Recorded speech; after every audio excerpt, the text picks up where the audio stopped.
চলে যাচ্ছি ঘটনায়। আমাদের শুরুতে যে ঘটনাটি যিনি পাঠিয়েছেন তার নাম হচ্ছে আরিয়ান খান। তিনি পল্লবী, ঢাকার বাসিন্দা।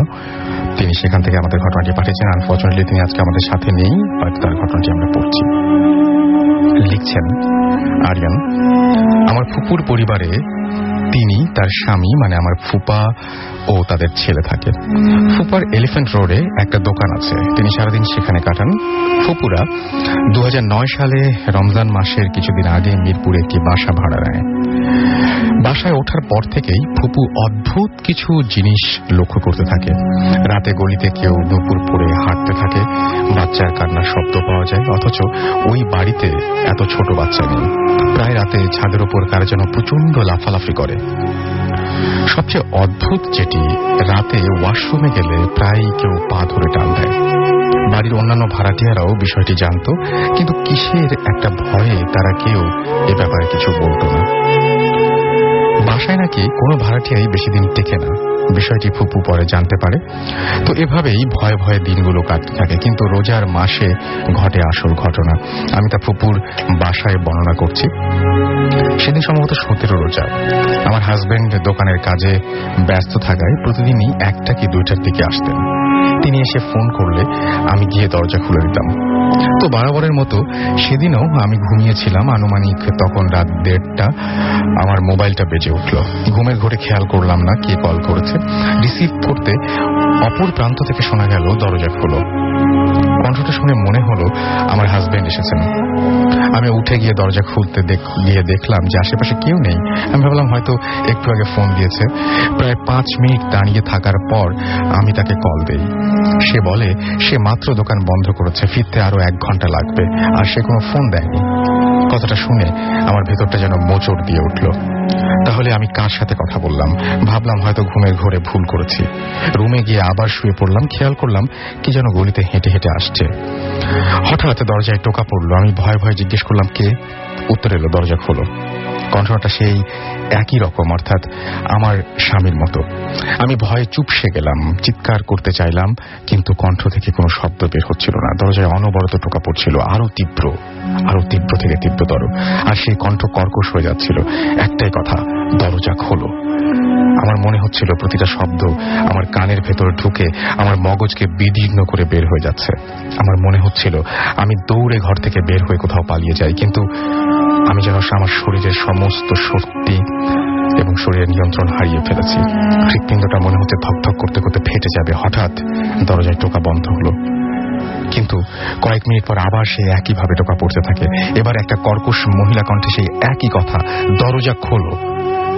আমি শত চেষ্টা করেও চিৎকার করতে পারলাম না, শুধু ঠোঁট নেড়ে দোয়া আর আয়াতুল কুরসি পড়তে শুরু করলাম। এমন সময় আমার চোখ দরজার উপরে ভেন্টিলেটরের উপরে পড়ল। সেখানে যা দেখলাম তা এখন পর্যন্ত ঘটা সবগুলো ঘটনার চেয়েও বেশি ভয়ঙ্কর। সেখানে একটা নারীর মাথা, যার চুলগুলো কোঁকড়ানো ও মিশমিশে কালো, চোখ দুটো টকটকে লাল, মনে হচ্ছে আগুনের তাতানো লোহার 2টি বল। সারা চেহারা থেকে অঝরে রক্ত ঝরছে। আমি প্রচন্ড এক চিৎকার দিয়ে জ্ঞান হারালাম। যখন চোখ খুললাম তখন দেখি আমার প্রতিবেশীরা আমার পাশে দাঁড়ানো। তাদের বক্তব্য অনুসারে তারা আমার চিৎকার শুনে ছুটে আসে এবং দরজা ভেঙে আমাকে অজ্ঞান অবস্থায় দেখতে পায়। আশ্চর্যের কথা হলো সেই অদ্ভুত নারী বা যাই হোক তাকে কেউ দেখেনি, কিন্তু সবাই আমার গেটের কাছে কয়েক ফোঁটা রক্ত দেখেছে, কিন্তু উপস্থিত কারো শরীর কাটেনি। রক্ত আসার কোনো সম্ভাবনা নেই। পরের দিনে ফুপু ওই বাড়ি ত্যাগ করে চলে আসেন এবং সেখানে আর কখনো যাননি। এই ছিল ঘটনা। এবং এর মাঝখানে দেখছি যে অনেকে SMS ও পাঠিয়ে ফেলেছেন। আমাকে দেখতে পাচ্ছি যে সৈয়দ রুবা, তিনি বলেছেন যে ভূত FM তিনি অনেক পছন্দ করেন। ধানমন্ডি থেকে SMSটি করেছেন। আমাকে সাভার থেকে একজন লিখেছেন যে তিনি নতুন আমাদের সাথে জয়েন করেছেন, তার নামটা লেখেননি। এছাড়া আমাদেরকে ডেড সি খুলনা থেকে SMS করেছেন, যিনি জিজ্ঞেস করেছেন কেমন আছি আমি। সবসময় ভালো থাকি, সবসময় ভালো আলোর দলে। সাথে আমাদের SMS করেছেন চট্টগ্রাম ইউনিভার্সিটি থেকে, আজকে তার বার্থডে, জন্মদিনের অনেক অনেক শুভেচ্ছা আপনার জন্য। ড্রিম গার্ল আমাদের SMS করেছেন আরো অনেকে, সেই SMS এ ফিরে আসছে একটু পরে। ইন দ্য মিন টাইম আপনিও চাইলে আপনার যে কোনো কথা বা যে কোনো ঘটনা আপনি আমাদের SMS এ ছোট্ট করে শেয়ার করে ফেলতে পারেন। শাউট লিখে স্পেস দিয়ে আপনার নাম লিখে স্পেস দিয়ে আপনার মেসেজ লিখে পাঠিয়ে দিন 9840 নাম্বারে। আমাদের সঙ্গে একজন গেস্ট রয়েছেন, আমি চাচ্ছি যে গেস্টের পরিচয়টা তিনিই দেবেন এবং তার সাথে আপনারা সবাই তাকে চেনেন, তার পরিচয়টা আমরা আগে শুরুতে জানি। হ্যালো, আমি সন্ধি। ওকে সন্ধি, গান আমরা শুনেছি আমরা সবসময় শুনি এবং অনেক পছন্দ করি। রেগুলারই আমরা হয়তো গান শুনছি, টিভিতে দেখছি, বাট তিনি আজকে তার কোনো গান গেয়ে শোনাতে আসেননি। তিনি কোনো ধরনের কোনো গানের খবর টবর এরকম কোনো কিছু পাচ্ছেন কিনা সেটা ভাবতে হবে। তবে তিনি একটা গল্প নিয়ে এসেছেন, একটা ঘটনা নিয়ে এসেছেন যেটা তার সাথে ঘটেছে। সেই ঘটনাটি সন্ধি আজকে বলবেন, অবশ্যই সুর আরোপ করে না, গান গেয়ে না, একদম গল্পের মতো করে বলবেন, আশা করি। আচ্ছা, আজকে আমি ঘটনা বলতে এসেছি, এই ঘটনায় শুধু বলি। আমাদের ঘটনাটা হচ্ছে, আমরা বছর 3 আগে আমরা কিছু বন্ধু মিলে চাঁদপুরে ঘুরতে গেছিলাম। আমরা এক বন্ধুরই বাসায়, ওখানে ওদের বাসা আছে, ওখানে গেছিলাম ঘুরতে। সো আমাদের যেদিন আমরা ঘুরতে গেছিলাম সেদিন রাতে আমাদের সন্ধ্যার বারবিকিউ পার্টি ছিল একটা। আমরা নিজেরাই, একটা ফ্রেন্ড আছে, ও খুব ভালো বারবিকিউ করতে পারে, তো সবকিছু আমরা এখান থেকে নিয়ে গেছিলাম যা যা লাগে। ওখানে যে তারপর আমরা রাত্রেবেলা পার্টি করি, খুব মজা করে তারপর আমরা গল্প করে যখন প্রায় ভোর হয়ে যায় তখন মানে আমরা সবাই ঘুমানোর প্রিপারেশন নিচ্ছিলাম। সো আমাদের টোটাল 7 জন ছিলাম। তো 7 জনের মধ্যে 2 রুমে আমরা সেপারেট হয়ে ঘুমানোর ব্যবস্থা ছিল ওখানে আর কি। এক রুমে 3 জন আর আরেক রুমে 4 জন, এরকম ব্যবস্থা। তো যে রুমে 4 জন ছিল ওই রুমটা ফ্লোরিং ছিল, 4 জন একসাথে ঘুমাবে। আর 3 জন যেখানে আমরা ঘুমাবো সেখানে ছিল একটা বড় খাট, সেখানে আমরা 3 জন ঘুমাবো। সো আমরা গল্প করতে করতে প্রায় আজান দিয়ে দিল, ভোর হয়ে গেছে প্রায়। তো আমরা যে 3 জন একসাথে ঘুমাবো ওখান থেকে আমরা 2 জন ডিসিশন নিলাম যে আমি একটু ভোরবেলা গ্রামটা ঘুরে দেখি যে কি হয় আসলে। আর আমাদের যে 3 জন একসাথে ঘুমানোর কথা ছিল সে একজন ফ্রেন্ড, মানে ও বাইরে যাবে না, ও ঘুমিয়ে পড়বে। তো ঘুমিয়ে পড়েছে। আমরা 2 জন গেলাম গ্রাম দেখতে, গ্রাম টাম দেখে ঘুরে টুরে আসলাম, চা খেলাম বাইরে গ্রামে, ছবি টবি তুলে ঘুরে এসে যে বাসায় ঢুকেছি, একটা নিচতলা বিল্ডিং আর কি, পাকা বিল্ডিং, ওখানে আপনার ইলেকট্রিসিটি আছে, সবকিছু আছে। আর বাসার সামনে ঠিক একটা মাদ্রাসা আছে একটা। তো ওখানে আপনার একটা চাঁদের মতো একটা মিনারের চূড়াও আছে। তো যে ফ্রেন্ডটা একা খাটে ঘুমিয়ে থাকার কথা ছিল, ও তখন অনেক শীতকাল, মানে প্রচন্ড শীত, মানে 14 ডিগ্রি 15 ডিগ্রি সেন্টিগ্রেড এরকম। আমরা সবাই মোটা কাপড় চোপড় পরা, যারা ঘুমাতে গেছে তারাও মোটা কাপড় পরে ঘুমাতে গেছে, লেপটেপ থাকা অবস্থাতেও। তো যে ফ্রেন্ডটা একা ছিল খাটে শুয়ে, সে জানলা দিয়ে হাত বের করে আকাশে দিকে তাকিয়ে আছে আর বিড়বিড় করছে, কি নিয়ে বলছে। তো আমরা বললাম যে কি তুই ঘুমাস না কেন, বলতে বলতে ঢুকলাম ভিতরে আর কি। বাড়ি উঠান থেকে ওকে দেখছি বাড়ি তাকে আকাশের তাকিয়ে আছে। তো আমরা ভিতরে ঢুকলাম, ঢোকার পরে আমরা একটু যে 2 জন ভিতরে ঢুকলাম, আমরা একটু ডাইনিং স্পেস আছে ওখানে বসে গল্প করলাম। তারপরে আমি ওখানে বসে ফ্রিজে খুলে আপেল খাচ্ছি, আর একটা ফ্রেন্ড ভিতরে গেল, যে বলে ওর সাথে কথা বলতে বলতে বের হয়ে এসে আমাকে বলছে তো একটু ভিতরে এত একটু কেমন জানি করতেছে, অ্যাবনর্মাল লাগতেছে ওকে। তো ভিতরে যে আমি বললাম যে কিরে, ছুতায় দেখি যে বিড়বিড় করে বাইরে দিয়ে তাকিয়ে আছে। হঠাৎ করে আমাদের ঘুরে বলছে যে সবার হিসাব দিতে হবে, এরকম একটা ব্যাপার কথা বলছে। আর বিড়বিড় করছে সবসময় কি জানি, আর একটু পর একটা হুঙ্কার দিয়ে উঠছে, এরকম করছে। তো আমরা বললাম ফান করছে, ফার্স্টে ভেবেছিলাম অনেক ফান করছে, কিন্তু ওকে মানে যখন ও আমাদের দিকে ঘুরে নি তখন মনে করছিলাম ফান করছে। যে আমাদের দিকে ঘুরলো তখন মনে হলো যে না, আসলে ফান না, আসলে ব্যাপারটা অন্যরকম। তো আমরা গেলাম অন্য ফ্রেন্ডকে ডাকতে যে আই দেখ কি হচ্ছে, কি অবস্থা। ফার্স্টে সবাইকে ভাবলো যে আমরা বুঝি ফান করছি, আসলে মানে ওরা ঘুমাচ্ছে, তো ঘুম ভাঙাতে আমরা চলে আসছি। তো কেউ উঠবে না, তো একজনকে জোর করে নিয়ে আসছি আমরা যে প্লিজ আয়, ব্যাপারটা সিরিয়াস, ফাইজলামি না।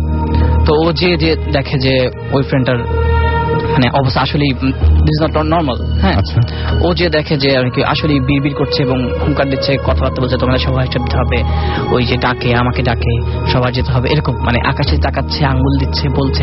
আর ও জানি উপর দিকে কার সাথে কথা বলছে, মানে একটা ওর কাছে যেতে হবে এরকম করছে। তো ও এসে আসলে ভয় পেয়ে গেছে, মানে আমরা যতটা ভয় পেয়েছি ও এসে আরো ভয় পেয়ে গেছে। তো ও যে সবাইকে ডাকছে যে আয় আয়, তারপর আস্তে আস্তে সবাই উঠে আসলো ঘুম থেকে, উঠে এসে দেখে যে ওর অবস্থা সবাই সিরিয়াস, আমরা এদিকে সবাই ওর কাছে কেউ যাচ্ছে আর কেউ যাচ্ছে না। আর এত শীতে ও খালি গায়ে পুরা, মানে এমনিতে আগে ওর ছোটবেলার কাছে অনেক, মানে আমরা এমনি আড্ডায় আরো অনেক আগে শুনেছি ওর কাছে ছোটবেলা নাকি পোয়েটরি আসতো, দেখতে অনেক সুন্দর পোয়েটরি আসতো। তো আমরা নর্মালি ব্যাপারটা নিয়েছি যে পড়ে আসতো, ঠিক আছে, কেউ বিশ্বাস করছে কেউ করেনি, এরকম ছিল। তো এখন যখন নিজেদের চোখের সামনে ও এমন অ্যাবনর্মাল বিহেভ করছে, তো আমরা আবার এটা ভিডিও করেছি একটা, মানে যেহেতু এটা হচ্ছে আমাদের আপনাদের কাছে অ্যাবনরমাল লেগেছে। হ্যাঁ, তো আমরা তখন ওখান থেকে ওকে অনেকক্ষণ চিৎকার, ফার্স্টে তো আমার যে ফ্রেন্ডটার দাদু বাড়ি, ওর নিজেদের বাড়ি, ওর নানুকে ডাকবে, দাদুকে ডাকবে, অনেকবার বললো, আমরা বললাম ঠিক আছে থাক, দেখি কি হয়। আমরা ওকে, যে ফ্রেন্ডটা মানে একদম চিৎকার দিচ্ছে খালি গায়ে হয়ে আছে, ওকে বললাম দেখ যে ঘুরতে এসছে, সিন ক্রিয়েট করিস না, কারণ কিছু অনেক কষ্টে অনেক কি করে দেখে আস্তে আস্তে ও টায়ার্ড হয়ে যাচ্ছে, আস্তে আস্তে ঘুমাতে চলে গেল। আচ্ছা, আর এমনি ও নিজে থেকে ওর গায়ে কম্বল বা কাঁথা লেপটেন নেয়নি, আমরাই দিয়ে এসছি, কিন্তু ওর গা থেকে তাপ বের হচ্ছিল, এরকম একটা ব্যাপার ছিল। তারপরে আপনার আমরা রুমটা দরজা বন্ধ করে, তো ওকে বুঝিয়ে টুঝিয়ে ঘুম পাড়িয়ে চলে এসে সবাই বাইরে বসে বসে গল্প করছি, যে কথা আলোচনা করছি যে এটা কিভাবে হলো, এটা কেন, মানে এই অ্যাবনর্মাল এটা কেন, বা এরকম কিছু। একজন ফ্রেন্ড হাতে গ্লাস নিয়ে পানি খাচ্ছে, সবাই ডাইনিং রুমে এসে আমরা গল্প করছি। হঠাৎ করে রুমের ভিতর আবার শব্দ, তো কারো সাহস নেই যাওয়ার বা কিছু। আমি একটু, যেহেতু ওর সাথে কথাবার্তা আমি বলেছিলাম, সবাই বলছে তুই যা, তুই কথা বলছিলি, ঘুম পাড়িয়েছিলি, তো যা। তো আমি দরজা খুলতে যাবো, রুমে ঢুকবো, যে আসলে কি। আমরা তখন মানে নর্মালি আমি অনেক সাহসী, কিন্তু তখন আসলে কোনো সাহস আমার সেটা থাকার না, একদম মানে আমি তখনও নিজেকে বুঝাচ্ছি যে এটা আসলে মেবি মানসিক প্রবলেম হবে, কিন্তু ওর যেই কথাবার্তার ধরন, মানে মানসিক প্রবলেম হলে মানুষ অনেক কিছু বলতে পারে, কিন্তু এই সব কথাবার্তা স্পিরিচুয়াল কথাবার্তা সব, হ্যাঁ, এরকম ব্যাপার ছিল। তো দরজা খুলতে যাব, তখনই ও বের হয়ে আসছে। আচ্ছা, গেটটা খুলে ও আমাদের দিকে বের হয়ে আসছে। সো আমাদের একটা ফ্রেন্ড হাতে এক গ্লাস পানি ছিল। আচ্ছা, মানে কাউকে যদি বলা হয় যে রেডি হও, তোমার মুখে পানি মারবো, চোখে পলক ফেলা যাবে না, সে রেডি হলেও পানি মারলে চোখে পলক পড়বে। অবশ্যই অবশ্যই। পুরো এক গ্লাস পানি এই ঠান্ডার দিনে, এই পানিটা নর্মালি ঠান্ডা অনেক, ও ফ্রেন্ড যে বের হয়ে আসছে ও খালি গায়ে, ওর পুরো মুখে ছুঁড়ে মেরেছে। আচ্ছা, বিশ্বাস করেন এক বিন্দু চোখের পলক পড়েনি। আচ্ছা, এবং ওর গা থেকে তাপ বের হচ্ছে, মানে সে সামনে দিকে হেঁটে আসছে, তো আমরা সবাই দূরে সরে গেছে, ভয় পেয়েছি কি। তারপরে দেখলাম আস্তে আস্তে ও গেল বাথরুমে একাই, মুখ টুক ধুয়ে নিজে থেকেই আস্তে আস্তে আমরা কথা বলছি যে শুয়ে পড়। ও মানে কোনো কথা কোনো পাত্তা দিচ্ছে না, ও বিড়বিড় করে কি জানি বলে, সে তার মতো আছে, ও বিড়বিড় করে কি, মানে আমরা আশেপাশে আছি, মানে এটার ওটা কোনো, মানে ওর কোনো, এটা আমাদের মানে গণনা ধরছে না আমাদের, এরকম একটা ব্যাপার।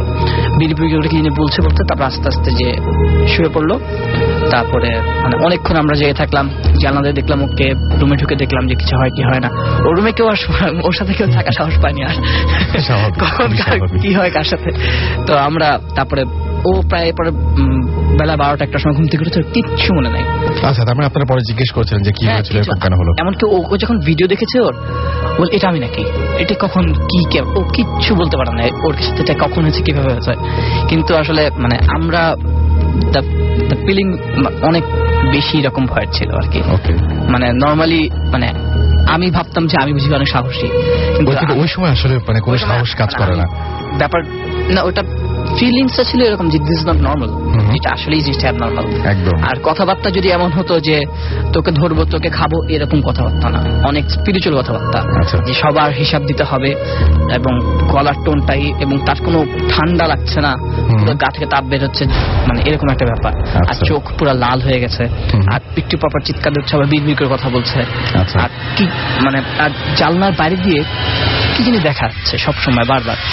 এটা ছিল আসলে সবচেয়ে বেশি মানে মানে আমাদেরকে মানে ভয় পাওয়ার কারণ ছিল কি যেন একটা দেখায়, মানে কার সাথে কথা বলছো, বা এটা একটা ছিল, সেটা বোঝা যাচ্ছে না, কিন্তু কিছু একটা সে নোটিস করছে আর কি। হ্যাঁ, এইটাই একটা ব্যাপার ছিল যে আসলে। এমনিতে আপনার কি মানে কখনো ভয়টা লাগে, বা এমনি বিশ্বাস করেন যে এরকম কোনো কিছু আছে বা এরকম?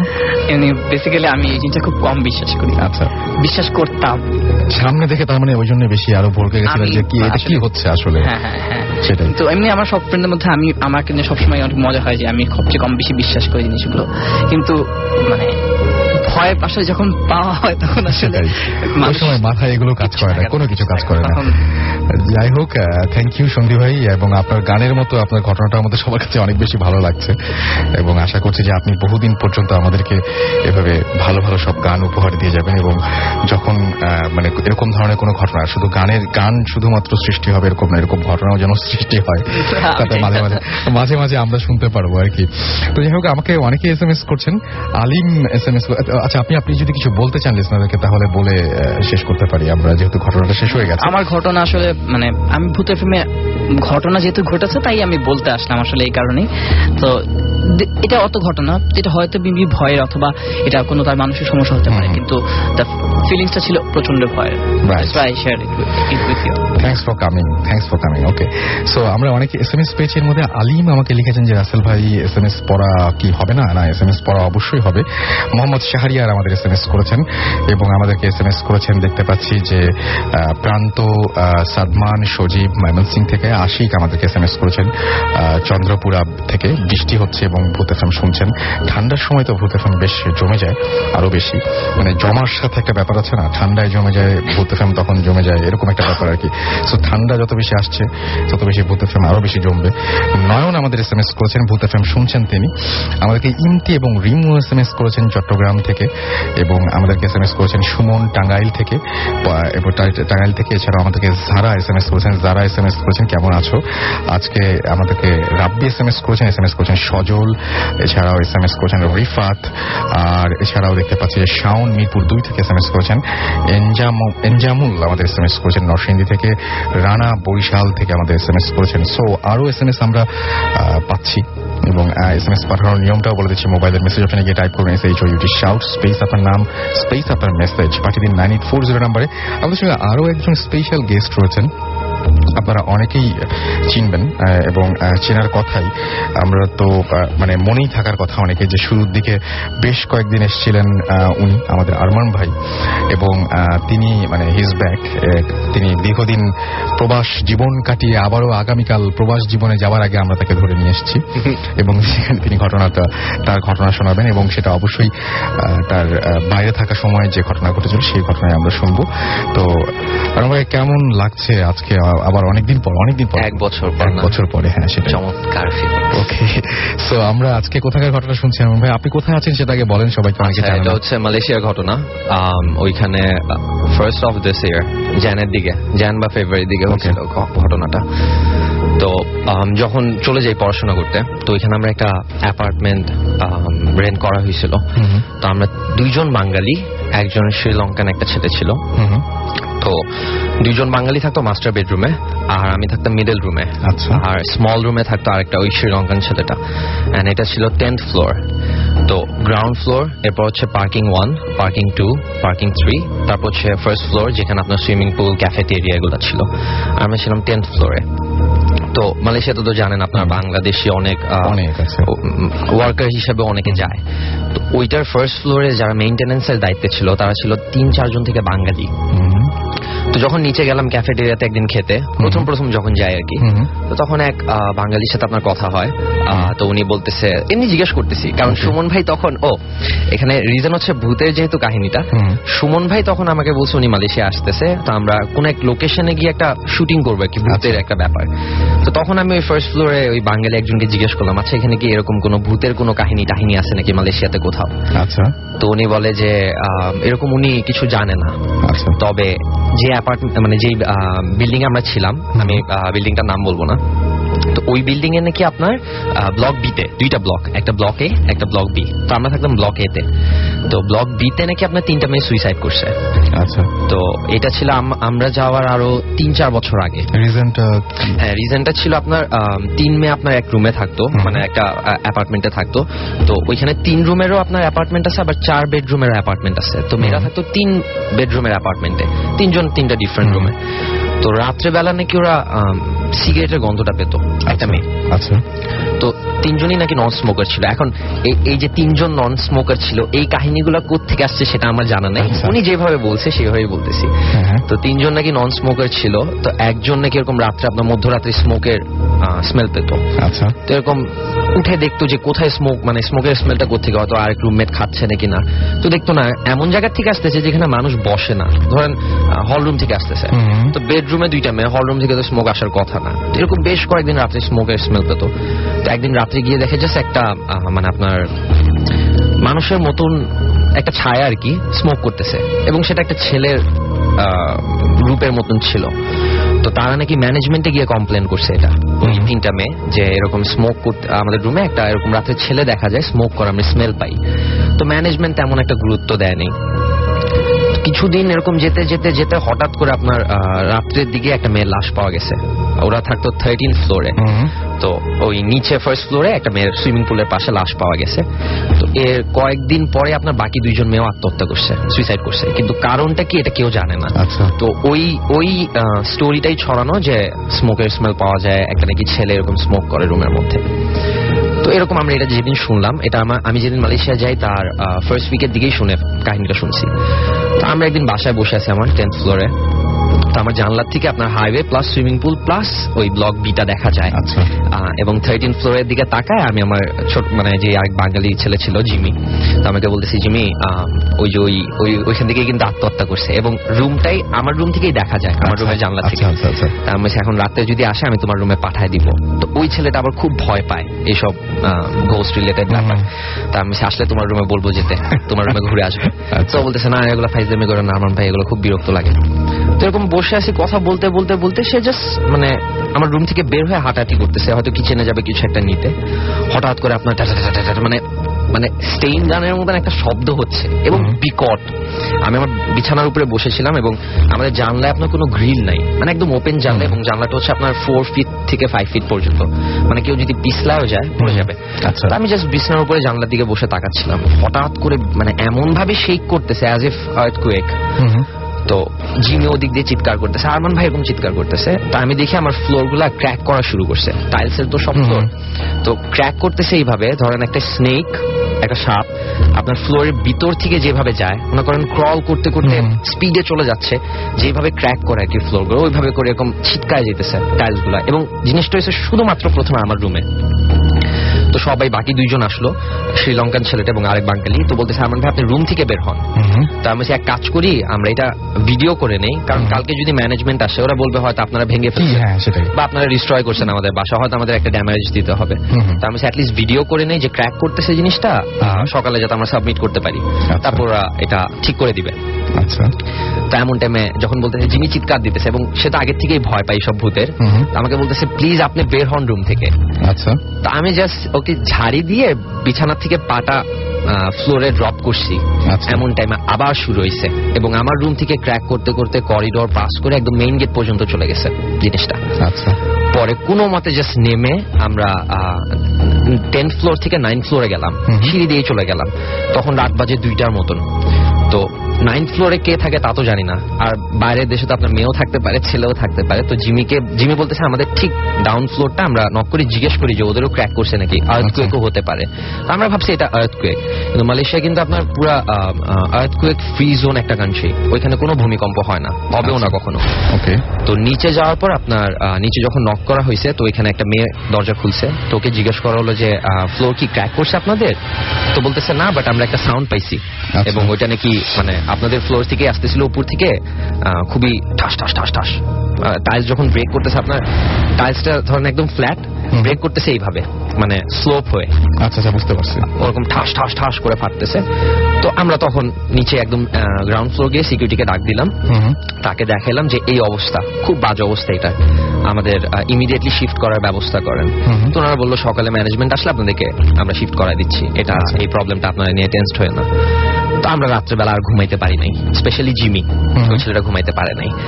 তো আমরা যখন আবার সিকিউরিটিরা চলে গেল, আমরা দরজাটা লক করে দিয়ে ব্যাক করলাম। ব্যাক করে দেখি ড্রয়িং রুমের মধ্যে বিশাল আকারে একটা আপনার মানে খোদাই করা আর কি একটা ক্রস সাইন।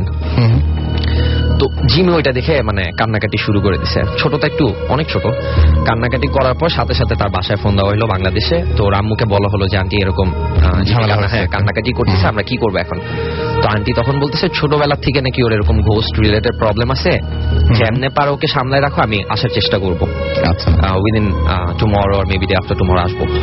তো আমরা ওই কোনো মতে ওকে ঘুম পাড়ানো হয়েছে তাকে, বাট তাও ঘুমাইছে সে গিয়ে সকাল 6:30 7টার দিকে, মানে যখন আলো হয়েছে। তারপর 10টার দিকে ম্যানেজমেন্ট আসলো, এসে আমাদের বললো যে প্রবলেম নেই, আমরা শিফট করে দিচ্ছি আপনাকে। তো আমাদেরকে তখন 23rd ফ্লোর দেওয়া হলো, 23 তলার দিকে। তো আমরা রাত্রেবেলা আপনার এরকম সবকিছু শিফট করে 23 তলায় গেলাম। ওইখানে ওনারা বললো আর কোনো প্রবলেম হবে না এইসব নিয়ে। তো সবাই ওইখানে সেম ভাবেই সেম সেট আপেই রুমটা, মাস্টার বেডরুম ওরা নিচ্ছে, মিডল রুম আমি নিচ্ছি, স্মল রুম ওরা। প্রায় 6 মাসের মতন আর কোনো প্রবলেম নাই, বাট এই নিউজটা অলমোস্ট সব জায়গায় ছড়ায় গেছে আমাদের অ্যাপার্টমেন্টে। তো বাঙালিদের যখন আমরা বললাম, ওই ওয়ার্কারদের যারা ওখানে ক্লিনার মেইনটেনেন্সে ছিল, তারা বললো যে এটা আপনারা এই জায়গা ছেড়ে দিয়ে চলে গেলে ভালো। তো আমরা চিন্তা করলাম যে আমাদেরকে ভূতের ভয়ের জন্য ছেড়ে যেতে বলতেছে, বাট ওরা কিন্তু ঠিকই ওইখানে থাকে এবং ওরা কাজ করে। তো আমি ফার্দার জিজ্ঞেস করি নাই যে আমাদেরকে যেতে বলতেছেন আপনারা থাকতেছেন, আপনারাও চলে যান। তো পরে চিন্তা করলাম এটা জিনিসটা ইরেলিভেন্ট হবে জিজ্ঞেস করাটা। তো আমরা 23rd ফ্লোরে সুন্দর মতন আসি। 6-7 মাস কোনো প্রবলেম হয়নি, মানে এরকম কোনো নয়েজ হয় নাই, কোনো ডিস্টারবেন্স কিচ্ছু ছিল না। তো হঠাৎ করে আমরা একদিন ডিসিশন নিলাম যে জায়গাটা ছেড়ে চলে যাবো আমরা অ্যাপার্টমেন্টটা। কারণ রাত্রেবেলা নাকি জিমি শুনতো, এটা আমি শুনতাম না, ও নাকি শুনতো হঠাৎ করে 2টার দিকে কে জানি দরজা লাগাচ্ছে, বাট আমরা 4 জন ছাড়া কিন্তু এই বাসার কেউ নেই। তো দরজাটা লাগাচ্ছে, খুলতেছে, ও শুনতো, এটা তো আমি কোনোদিন শুনি নাই। তো জিমি বলতেছে ভাই এখানে থাকবো না, আমরা নতুন একটা বাসা নিয়ে চলে যাই। আমি আচ্ছা ঠিক আছে। তো আমরা পরের দিন আরেকটা নতুন অ্যাপার্টমেন্টে চলে গেলাম, মানে দেখে সব বুকিং টুকিং টাকা দিয়ে আসছি যে আমরা ওখানে শিফট করবো। 2 দিন বাকি আছে ধরেন আমরা শিফট হব। তো একদিন আগে আমরা সবাই ড্রয়িং রুমে বসে কথা বলতেছি। একটা পাকিস্তানি ছেলে ছিল এখানে, তো সে আসছে, নতুনই আসছে মালয়েশিয়াতে। আমাদের রুমে আসছে, পরিচয় হয়েছি, কথা বলছি। তো সে বলতেছে যে তোমরা চলে যাচ্ছ এখান থেকে, কি প্রবলেম কোনো? আমি বলছি না, জায়গাটা ভালো লাগে না, এনভায়রনমেন্টটা তেমন ভালো না, মানে কেমন যেন একটা ডিপ্রেসিং ভাব থাকে ওইখানে। ইভেন ওইখানে থাকলে আপনি দেখবেন একটা ডিপ্রেসিং ভাব থাকে। তারপরে বলছি আমরা এই জায়গাটা ছেড়ে চলে যাব, অন্য নতুন একটা অ্যাপার্টমেন্টে যাব। তো বলছে আচ্ছা ঠিক আছে। তো তাকে আমরা বলছি, সে বলতেছে আমি তো 9th ফ্লোরে থাকি, ওই ছেলেটা আবার 9th ফ্লোরে থাকে।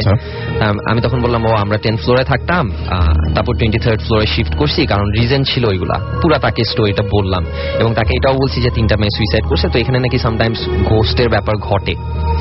তো সে বলতেছে আরে ফ্লোর ফাটে কেমনে, এটা কোনো কথা নাকি?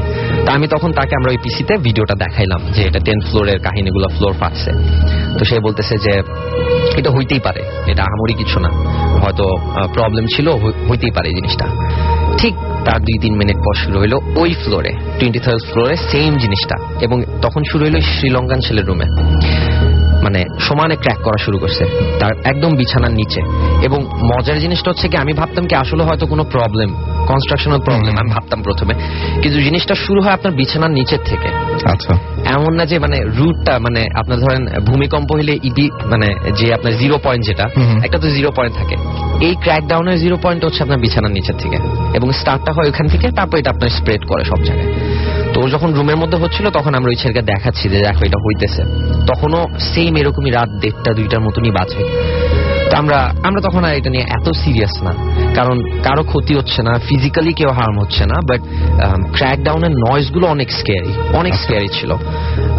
পরে আমরা এরকম, আমি আর ওই শ্রীলঙ্কান ছেলেটা হাসতেছি, আর জিমি তখন বাংলাদেশ চলে আসছে আরেকটা ছেলে বাঙালি ছেলের সাথে। তো তখন ওই ছেলেটাকে দেখাচ্ছি যে এরকম ক্র্যাক ডাউন করতেছে। তো ও না একদম মানে চমকায় গেছে, পুরো তাকায় আছে এদিকে, বলে আমি এখানে থাকবো না, আমিও কালকে চলে যাবো, তাহলে আমাকে ওইখানে নতুন অ্যাপার্টমেন্ট একটা বাসা ঠিক করো। বলে আমরা জাস্ট ওই ছোট রুম থেকে বের হয়ে আমরা আবার স্বাভাবিক, মানে আমাদের কাছে ব্যাপারটা নর্মাল, বাট ওই ছেলের কাছে অনেক অস্বাভাবিক।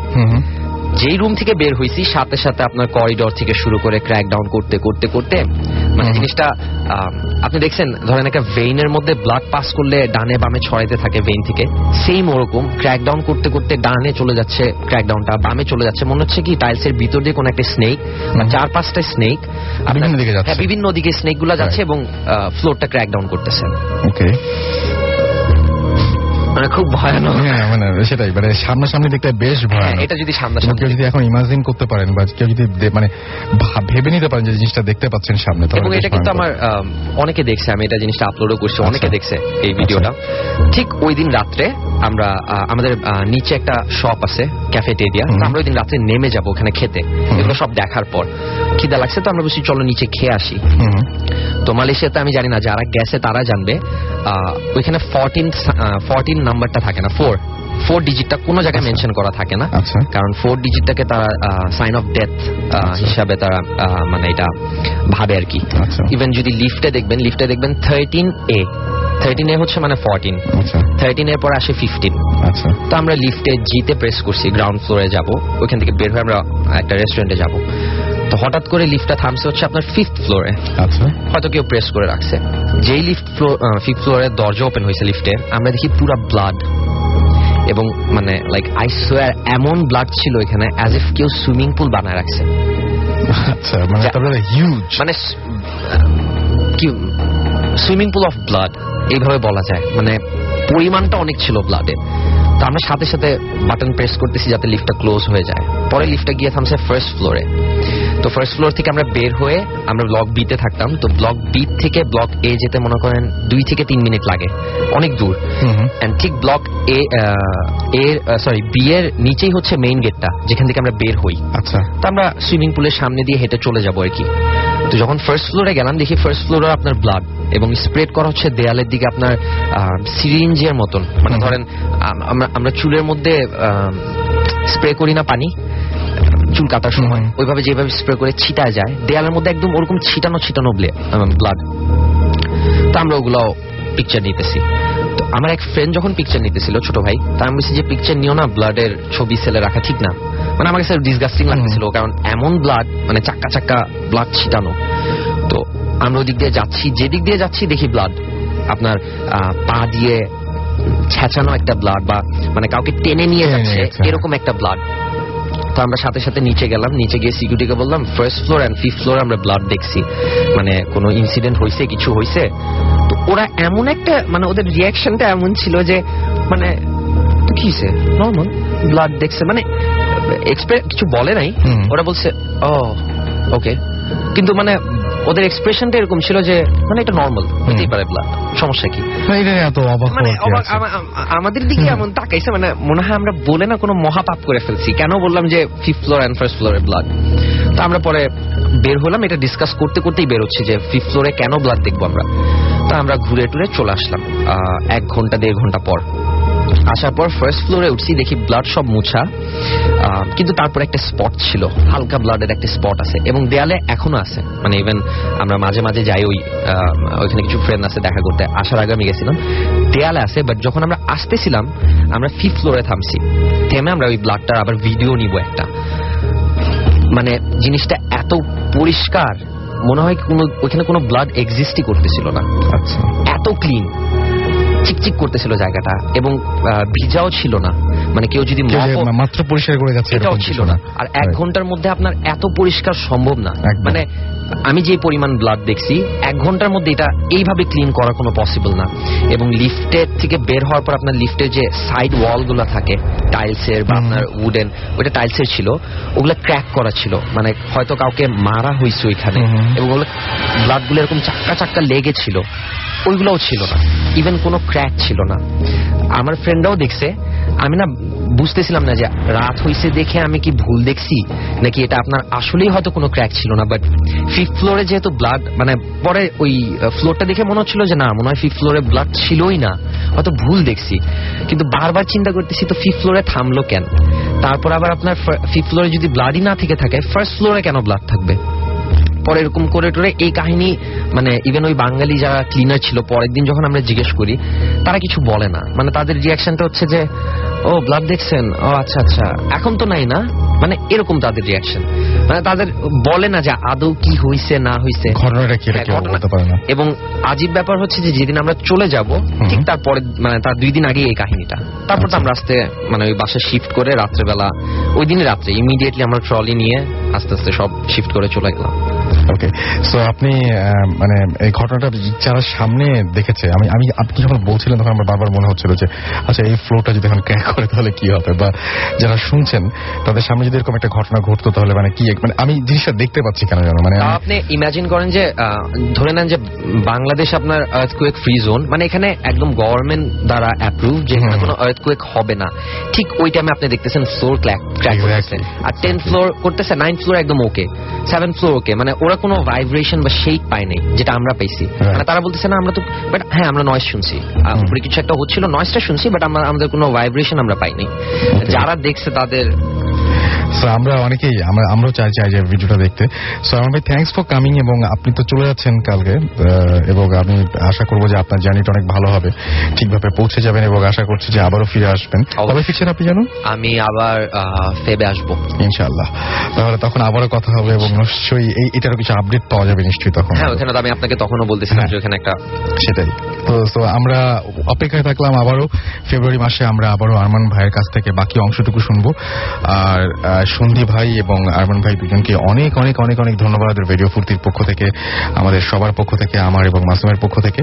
আপাতত আমরা একটা ছোট্ট ব্রেক নিব, এবং ব্রেকের পরে আবারও ফিরে আসছি আপনাদের কাছে। কোথাও যাবেন না, নতুন অতিথি নিয়ে ফিরে আসছি। So stay tuned radio Foorti and don't stop the ফুর্তি।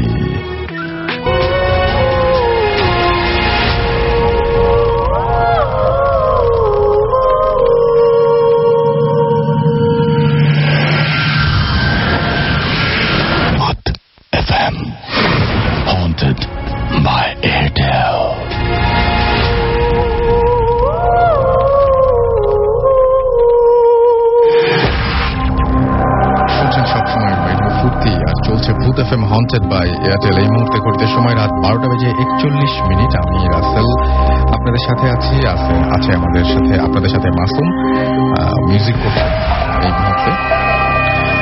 আর সেই সাথে আপনাদের SMS পাচ্ছি। জাহিদুল আমাদের বাগেরহাট থেকে লিখেছেন, রাসেল ভাই স্টোরিগুলো জোশ লাগছে। এছাড়া আমাদেরকে শাবাব লিখেছেন যে ভয় লাগছে তাদের কাছে। আমাকে তাজওয়ার লিখেছেন যে তিনি লিখেছেন যে তার কাছে অনেক বেশি ভালো লাগছে। আর আমাদেরকে SMS করেছেন সোহেল রানা ফ্রম পুঠিয়া, রাজশাহী। তিনি বলছেন যে আমি, পায়েল, জাকির, রূপা, শারমিন, রাজীব, রোমানা সবাই একসাথে ভূত এফএম শুনছি আর ভয়ে জড়সড় হয়ে বসে আছে। শাওন লিখেছেন, ভাই আমার অনেক ট্রু স্টোরি আছে। আমি এরকম আরো কিছু SMS দেখলাম যারা ট্রু স্টোরি আছে এবং স্টুডিওতে এসে সরাসরি শেয়ার করতে চান বা আমাদেরকে সেই ঘটনাগুলো জানাতে চান। তাদের সবাইকে বলছি যে আমাদের ইমেল অ্যাড্রেসটি আপনাদের মনে রাখতে হবে বা লিখে নিতে হবে। আমাদের ইমেল অ্যাড্রেসটি হচ্ছে bhutfm@radiofurti.fm, which is BHOOTFM RADIOFOORTI.fm। Rubel এবং মানিশা আমাদের SMS করেছেন। তারা বলছেন যে আজকের ঘটনাগুলো অনেক ভালো। গোপালগঞ্জ থেকে আমাদেরকে তারিকুল, মিঠুন, চয়ন, মাহমুদ তারা SMS করেছেন, তারাও এনজয় করছেন। আমাদেরকে নাফিসা এবং আদনান ধানমন্ডি থেকে SMS করেছেন। অনেকেই আবদার করেছেন, আমি SMS গুলো নাম পড়তে পড়তে SMSটা হারিয়ে গেল, বাট অনেকেই দেখলাম যে চেয়েছেন যে সেই ভিডিওটা দেখতে। আরমান ভাইয়ের ঘটনা প্রশংসা করেছেন এবং বলেছেন সেই ভিডিওটা দেখতে চান। জুবাইররা 8 ফ্রেন্ড মিলে শুনছেন। অজয় চট্টগ্রাম থেকে আমাদের SMS করেছেন। রাজ আমাদেরকে SMS করেছেন গাজীপুর থেকে। মিল্টন নরসিংদী দাসপাড়া থেকে আমাদের SMS করেছেন, রেগুলারই তিনি করেন।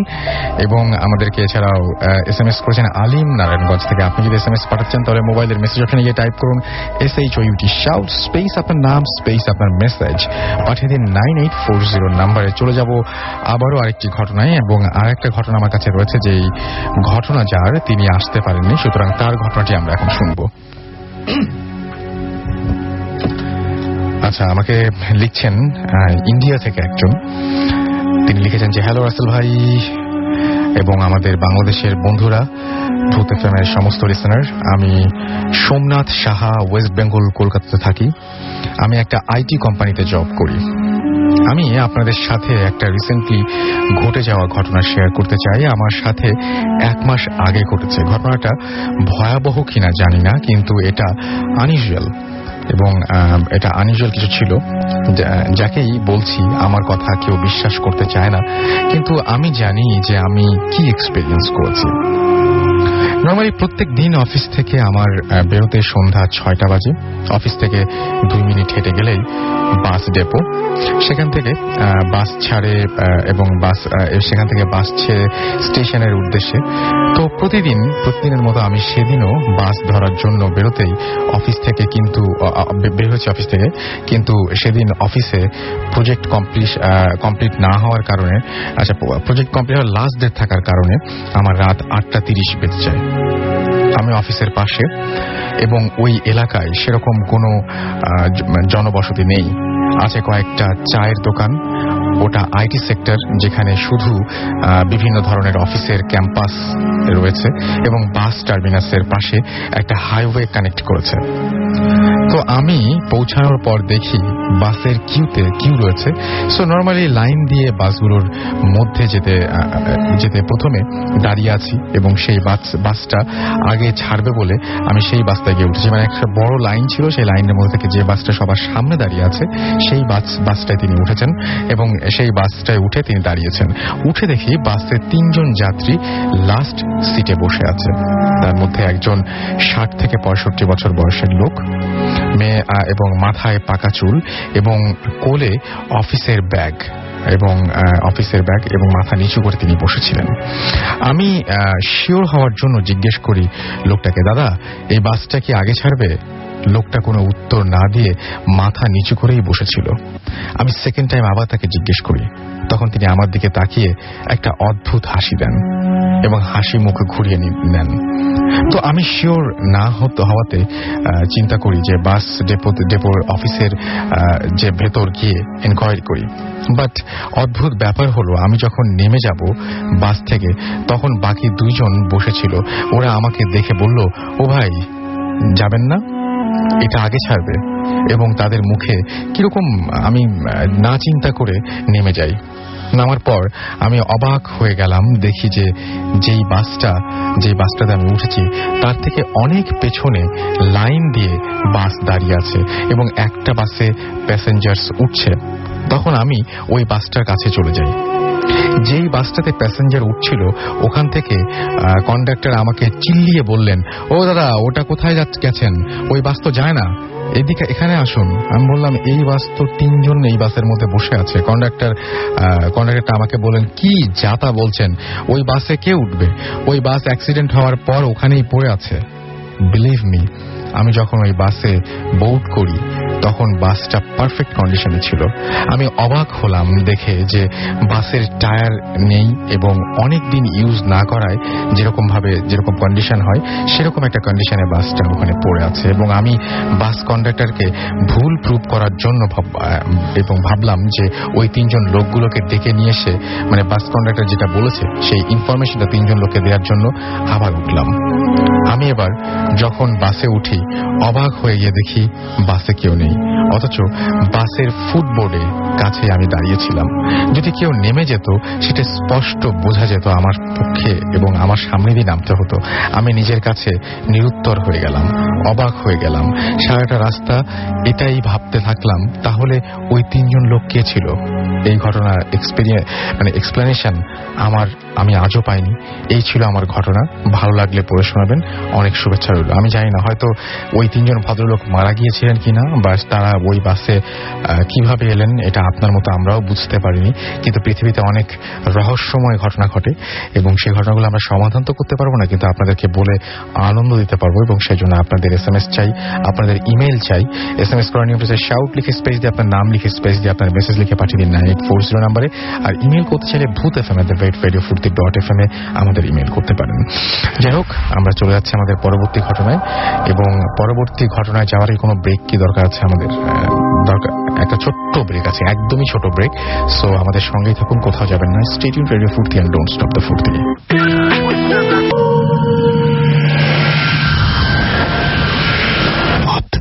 FM haunted by Airtel.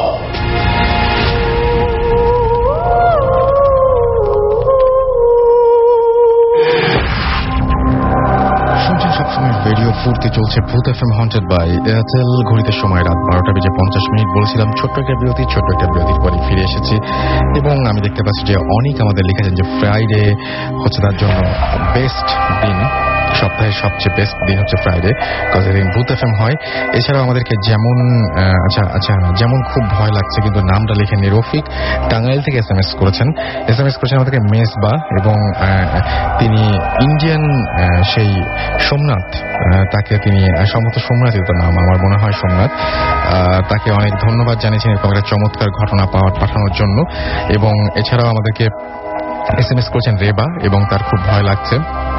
Faizul আমাদের SMS করেছেন এবং তিনি বলছেন যেটা তার প্রথম SMS এবং আজকে ভূত FM তার কাছে খুব বেশি ভালো লাগছে।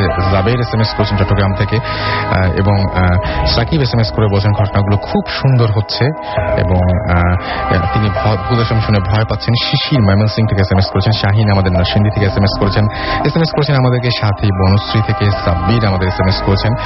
সাব্বির উইথ সারগাম সংগ্রাম তারা বরিশাল থেকে SMS করেছেন। ইথার আমাদের SMS করেছেন আফজল চৌধুরী। এছাড়াও ইমন আমাদের SMS করেছেন পিউলি এবং রিদুয়ানা ওকে। বাদন আমাদের SMS করেছেন ঢাকা থেকে।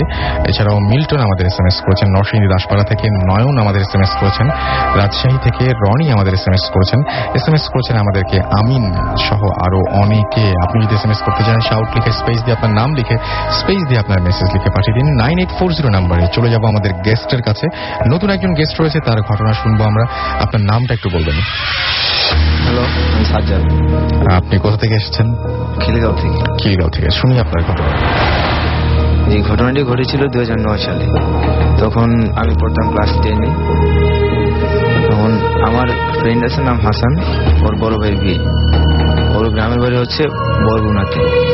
তখন আমাদের সবার দাওয়াত, আমরা ভাবলাম যে ঘুরে আসি, বিয়ে খাওয়া হলো প্লাস ঘুরে হলো। তখন বিয়ে যেদিন ছিল আমরা মোটামুটি তার 5 দিন আগে বরগুনাতে চলে যাই, কারণ আসলে আমাদের মধ্যে কারোই আসলে বরিশাল যাওয়া হয়নি কখনো, তাই বরিশাল দেখার ইচ্ছে ছিল। আর এই জন্য আমরা 5 দিন আগে চলে গেলাম। আমরা গিয়ে ঘোরাঘুরি করলাম কিছুদিন। তারপর বিয়ের 2 দিন আগে আমরা ওই হাসানের মেজো খালার বাড়িতে বেড়াতে গেলাম। আমাদের প্ল্যানিং ছিল যে আমরা সকাল থেকে বিকাল পর্যন্ত ঘোরাঘুরি করব, বিকালে আবার ব্যাক করব। আমরা গ্রামটার একটু লোকেশন দিই, এরকম গ্রামের মধ্যে একটা নদী আছে আর নদীর 2 পাশে আছে উপকূলীয় বনাঞ্চল। তখন আমরা সারাদিন ঘোরাঘুরি করলাম যে প্ল্যান মতো বিকালে চলে আসবো, কিন্তু খালা আমাদের বললেন যে কালকে সকালে চলে যাও, কারণ আমিও তো যাবো, একসাথে না বিয়ে বাড়িতে চলে যাব। তারপর আমরা বললাম আচ্ছা ঠিক আছে যাওয়া যায়, সমস্যা নেই। আমরা থাকলাম। সন্ধ্যার দিকে অ্যাজ ইউজুয়াল আমরা আড্ডা দিলাম, টিভি দেখলাম। তারপর যখন ডিনার করলাম তখন প্রায় 9:30-10টা মতো বাজে। ডিনার করে ভাবলাম যে হাঁটাহাঁটি করে আসি। হাঁটাহাঁটি করার জন্য আমরা 4 জন বের হলাম। কিছুক্ষণ হাঁটলাম। হাঁটার পরে হঠাৎ করে আমার মাথায় আসলো যে মেইন রাস্তা আছে ওখানে একটা, ওখান থেকে কতক্ষণ ঘুরে আসা যায়। ওখানে ফুরফুরে বাতাস ছিল প্লাস চাঁদ ছিল, মানে দেখতে খুব ভালো লাগছিল। আমি বললাম সবাইকে যে চলো যাই, আমরা ঘুরে আসি। তখন কেউ রাজি হলো না। তখন আমার একটু রাগ হলো। তখন আমি বললাম যে আমি একাই যাব, তোমরা না গেলে নেই। তখন হাসান আমাকে বলল থাক আমি যাই, চল, একাই যেয়ে লাভ নেই। আরিফার অনেক বাসায় চলে গেল আর আমরা 2 জন বের হলাম। রাস্তা দিয়ে হাঁটছি, 10 মিনিটের মতো মনে হয় হাঁটলাম। দেন দেখলাম যে রাস্তার বাঁ পাশে একটা কাঁচা রাস্তা।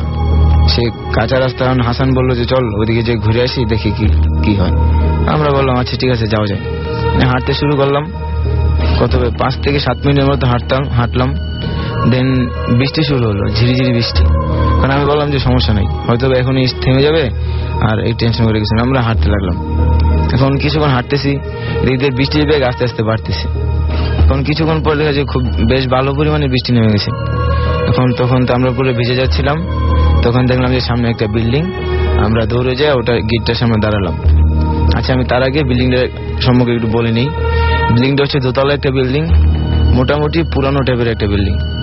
আর কেচি গেট দেওয়ার সামনে একটা, আর আশেপাশে অনেক গাছ আছে, গাছগাছালিতে পুরো ভরা আশেপাশে। এখন আমরা ওখানে যে দরজায় নক করলাম, দেখলাম যে কোনো সারা শব্দ নেই। তখন আমরা বাইরে দাঁড়াইছি আর অপেক্ষা করতে লাগলাম যে কখন বৃষ্টি শেষ হবে আর আমরা বাসায় চলে যাব। কিন্তু বৃষ্টি আর কমতেছে না। আরেকটা কথা বলে নিই যে আমরা ওখানে যখন গিয়েছিলাম যাওয়ার সাথে সাথে কারেন্ট চলে গেছে, কারণ তখন অলরেডি ঝড় শুরু হয়ে গেছে। কারণ আমরা দাঁড়াইছি 5 থেকে 10 মিনিটের মতো হবে। একটু পরে কেচি গেট খোলার আওয়াজ পেলাম। আওয়াজ পেয়ে 2 জনই তাকালাম ওইদিকে, দেখলাম যে একজন লোক দাঁড়িয়ে আছে চাদর মুড়ি দিয়ে। ওনার চেহারাটা ঠিক দেখা যাচ্ছে না। মানে উনি আমাদেরকে কিছু জিজ্ঞাসা করলেন না যে আমরা এখানে কিভাবে আসলাম বা কোথা থেকে এসেছি। উনি বললেন যে তোমরা ভিতরে আসো। আমরা ভিতরে গেলাম। এই যে বৃষ্টি হইতেছে বাইরে। ভিতরে যাওয়ার পর ভিতরের রুমটা এরকম ছিল যে গেট থেকে ঢোকার পর লম্বা একটা করিডোরের ওই পাশে একটা রুম, সেটা লক করা, আর বাঁ পাশে দোতলায় ওঠার সিঁড়ি। এখন আমরা যখন দাঁড়িয়েছিলাম, এখন লোকটা আমাদেরকে কোনো কথা না বলে দোতলায় উঠে গেল। আমরা ভাবলাম হয়তো বা মোম টোম কিছু একটা আনতে গেছে, এখন এসে পড়বে। কিন্তু লোকটা গেল 10-15 মিনিটের মতো হয়ে গেছে, কিন্তু লোকটা ফিরতেছে না। তখন হাসান বলল যে যাই দেখে আসি আসলে ঘটনাটা কি। হাসান গেল দেখার জন্য, দোতলায় উঠলো, দেখে ও আসতেছে না। আমি দাঁড়াইছি 5-7 মিনিটের মতো। তখন আমার একটু মেজাজ গরম হলো যে দুজন গেল, একজনকে খোঁজার জন্য আরেকজন গেল, ও আসতেছে না, ব্যাপারটা কি। তাই দেখার জন্য আমি গেলাম। আমি যখন সিঁড়ি বেয়ে উপরে উঠলাম, ওঠার পর একদম সিঁড়ির সামনেই আমার মনে হলো যে আমার পায়ের নিচে পিচ্ছিল কিছু একটা পড়ছে, এবং আমি সেটা পিছলা খেয়ে মাটিতে ফ্লোরে পড়ে গেলাম। আর আমার মনে হলো যে শক্ত কিছু একটার সাথে আমার মাথা আঘাত খেয়েছে। আঘাত পাওয়ার ফলে আমি সেন্সলেস হয়ে গেলাম। এখন তারপর থেকে আমার কিছু মনে নেই। যখন আমার জ্ঞান ফিরছে তখন দেখলাম যে একজন লোক আমার মাথায় পানি ঢালতেছে। তখন জানতে পারলাম যে উনি হচ্ছে ওখানকার দারোয়ান, মানে সকালবেলা আসে বিকালবেলা চলে যায়, গেট টেট খোলে, দেখাশোনা করে। তারপর ওনাকে জিজ্ঞেস করলাম যে আমার আরেকটা বন্ধু কোথায়। তখন উনি বললেন, অবাক হয়ে বললেন যে আরেকটা বন্ধু মানে আপনার সাথে আরো কেউ ছিল নাকি। তখন আমি বললাম যে উনি আসলে জানে না যে আমার সাথে কেউ ছিল। তখন দুজন উঠে হাসানকে খুঁজতে লাগলাম। দোতলায় গেলাম ফার্স্টে, দোতলায় গিয়ে দেখলাম হাসান নাই। তারপর আবার নিচে নেমে আসলাম, নিচেও কোথাও নেই। তারপর যে রুমটা লক করা ছিল সে সামনে গিয়ে উনি বললেন যে দেখি তালাটা খুলে দেখি কি অবস্থা। তারপর উনি তালা খুললেন। ভিতরে প্যাটার্নটা এরকম ছিল যে কয়েকটা বেড ছিল, হসপিটালে যেমন বেড থাকে, আর পাশে একটা টেবিল ছিল, সেখানে মানে লাশ কাটার জন্য যেই যন্ত্রপাতিগুলো থাকে সেগুলো ছিল, এবং প্রথম বেডে একটা লাশ ছিল। এখন আমরা হাসানকে আবিষ্কার করলাম যে ঠিক বেডটার পাশে অচেতন অবস্থায় পড়ে আছে। তখন আমরা ধরাধরি করে ওকে করিডোরে নিয়ে আসলাম, সেখানে পানি টানি ঢাললাম, ওর সেন্স ফিরল। তারপর আমরা জানতে চাইলাম যে আসলে ঘটনাটা কি হয়েছিল, যে তুমি দোতলায় গেলা, তারপর আর পেলাম না। তারপর ও যা বললো সেটা এরকম যে ও দোতলায় যাওয়ার পর কাউকে না পেয়ে আবার নিচে নেমে আসছে, আসার পর দেখে যে আমিও নেই। তখন ডাকাডাকি করছে, দেখে কোনো সারা শব্দ নেই। এখন ও দেখলো যে কেসি গেটটা বন্ধ করা, কিন্তু রাসেল ভাই আসলে কেসি গেটটা বন্ধ ছিল না। যখন আমরা ঢুকছি আমাদের স্পষ্ট মনে আছে যে কেসি গেটটা খোলাই ছিল, আমরা বন্ধ করিনি। তারপর ও দেখলো যে রুমটা লক করা ছিল সেই রুমটা খোলা। আচ্ছা, তখন ও ভাবলো যে হয়তোবা আমরা ঢুকে বসে আছি ওখানে। তখন ও ঢুকার পরে দেখলো যে এরকম বেড, একটা বেডে লাশ রাখা, এবং সে একটু এগিয়ে গেল। এগিয়ে যাওয়ার পরে সে মানে মোটামুটি বেশ ভালো পরিমাণে ভয় পেয়ে সেন্সলেস হয়ে গেছে। এ হচ্ছে এই ঘটনার পরে জানতে পারলাম যে আসলে যে লাশটা ছিল ওখানে সেটা আগের দিন বিকালবেলা রোড অ্যাক্সিডেন্টে মারা গেছিল লোকটা, পোস্টমর্টম করার জন্য নিয়ে আসছিল। আচ্ছা, আর তখন সন্ধ্যা হয়ে গেছে, পোস্টমর্টম করতে পারি। ওকে, থ্যাংক ইউ। আপনার ঘটনার জন্য অনেক ধন্যবাদ। এবং আমি মানে খুবই একটা অদ্ভুত ব্যাপার যে যদি এরকম হয় যে আপনারা কখনো এরকম যদি হয় যে ঘুরতে ঘুরতে কোনো একটা মর্গে চলে যান এবং সেই মর্গে আপনাদের রাত কাটাতে হয়, তাহলে বুঝতেই পারছেন যে কেমন লাগবে। সেটা খুব ভালো একটা অভিজ্ঞতা হওয়ার কথা না, এবং সেখানে অনেক কিছু দেখে ফেলা স্বাভাবিক না। তারা অনেক আগেই হয়তো সেন্সলেস হয়ে গেছিলেন বলে অনেক মানে কি বলবো যে ভয়ঙ্কর ঘটনা থেকে রেহাই পেয়েছেন, বাট সারা রাত যদি থাকতে হয়তো অনেক কিছু হ্যালুসিনেট করতেন, অনেক কিছু দেখতে পারতেন, অনেক ভয়াবহ ব্যাপার হতো। আপনি চিন্তা করে দেখুন যে এই মুহূর্তে আপনি কোনো একটা জায়গায় রাস্তায় আছেন বা কোনো একটা জায়গায় জাস্ট দাঁড়ানোর জন্য ঢুকলেন, বা বৃষ্টি হচ্ছে এরকম সময় আশ্রয়ের জন্য ঢুকলেন, ঢুকে দেখলেন যে পুরো একটা ফাঁকা মর্গের মধ্যে আপনি চলে এসেছেন এবং কেউ নেই, আপনি একা। সো বুঝতেই পারছেন কেমন লাগে, সেই অনুভূতিটা অন্যরকম হয়। এবং এরকম মানে কি বলবো যে মর্গের মধ্যে গেলে আমার মনে হয় যে কেউ স্বাভাবিক থাকতে পারে কিনা আমার সন্দেহ আছে। ভয় লাগার কথা, প্রচন্ড ভয় লাগার কথা। যাই হোক, আমরা চলে যাব পরবর্তী ঘটনায়। আমাদের সঙ্গে রয়েছেন অনন্ত, এবং তার কাছে আমরা ঘটনা শুনবো একটা। অনন্ত, এই ঘটনাটা কোথায় ঘটেছিল এই ঘটনাটি? এটা রাসেল ভাই ঢাকার ক্যানিগঞ্জের ঘটনা। ক্যানিগঞ্জ পার্ক এন্ট্রি নামক একটা এলাকা আছে, সেখানকার ঘটনা। ওকে, ঘটনাটি আমার এক কলিগের কাছ থেকে শোনা। কলিগের নাম হচ্ছে ইমরান। তো ইমরান ভাই তখন কোন একটি পত্রিকা অফিসে চাকরি করতেন। তো ফিরতে ফিরতে ওনার প্রতিদিনই রাত প্রায় 12টা কি 12:30 বাজত। তো উনি যে বাসাটায় ভাড়া থাকতেন সেই বাসাটা ছিল 5 তলা। তো উনি থাকতেন ছাদের উপর একটা রুমই ছিল, সাইড বিল্ডিং উপরে টিন। তো উনি সেই রুমটা থাকতেন, আর তার পাশে হচ্ছে ছাদ। তো প্রতিদিনই উনি 5 তলা, অর্থাৎ অন্ধকার ছিল সিঁড়িগুলো, সেই অন্ধকার সিঁড়ি দিয়ে 5 তলার উপর উঠতেন। তো তেমনই একদিন তিনি অফিস শেষ করে যখন বাসার সামনে এসে দাঁড়ালেন, তখন রাত্র প্রায় 12:30 বাজে। ওকে, তো তিনি ভেতরে প্রবেশ করলেন এবং সিঁড়ি বেয়ে উপরে উঠছেন। তো বেশ অন্ধকার। তো উপরে উঠছেন, 3 তলা যখন তিনি উঠলেন ঠিক তখন তিনি দেখলেন যে ঠিক তার সামনে কেউ একজন দাঁড়ানো, অর্থাৎ অন্ধকারে সাদা কিছু একটা তিনি দেখতে পেলেন। তো দেখার পর তার পকেটে একটা টর্চ ছিল ছোট, তো সেই টর্চটা বের করে টর্চটা মারলেন সেখানে। তিনি দেখলেন যে 4-5 বছরের একটি মেয়ে, অর্থাৎ 4-5 বছরের একটি মেয়ে দাঁড়িয়ে আছে অপলক দৃষ্টিতে ঠিক তার দিকে তাকিয়ে আছে। কিন্তু মজার ব্যাপার হচ্ছে মেয়েটার মুখটা এরকম ফ্যাকাশে, অর্থাৎ মনে হচ্ছে তার আসলে কোনো রক্তই নেই, এবং তার জামাটা এত লং ছিল যে তার পা দেখা যাচ্ছিল না, এবং চুলগুলো ছাড়া ছিল, বড় বড় চোখ করে অপলক দৃষ্টিতে তার দিকে তাকিয়ে আছে। তো তিনি বেশ ভয় পেয়ে গেলেন যে রাতটা 12:30 বাজে একটা মেয়ে এখানে দাঁড়িয়ে আছে। তো তিনি জিজ্ঞেস করলেন যে এই মেয়ে, কে তুমি, এখানে কি করছো? তো মেয়েটা কোনো উত্তর দিলেন না, ঠিক একইভাবে তার দিকে তাকিয়ে আছে। তো তিনি আর কথা না বাড়িয়ে তিনি পাশ কাটিয়ে উপরে উঠে গেলেন। উপরে উঠে তার নিজের রুমে চলে গেলেন।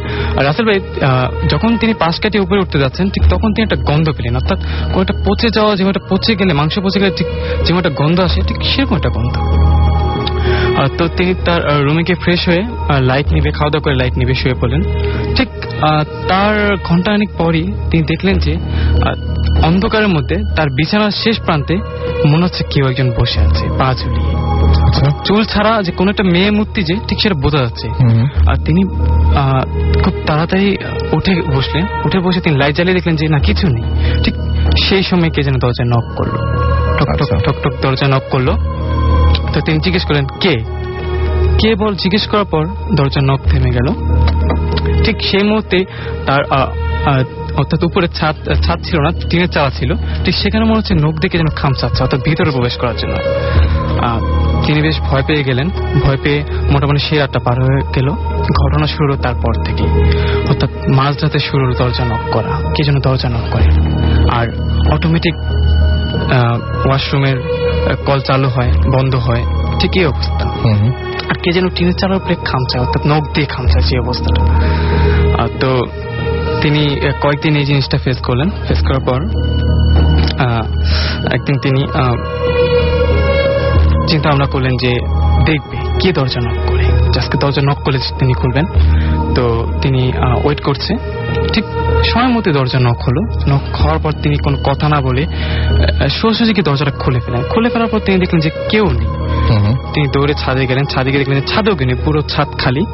তো ঠিক এমন সময় তার মনে হলো কি সিঁড়ি বেঁকে যেন নিচে নেমে যাচ্ছে। আচ্ছা, তিনি দৌড়ে অন্ধকার সিঁড়ি বেয়ে নিচে নেমে আসলেন। 4 তলা আসলেন, কেউ নেই।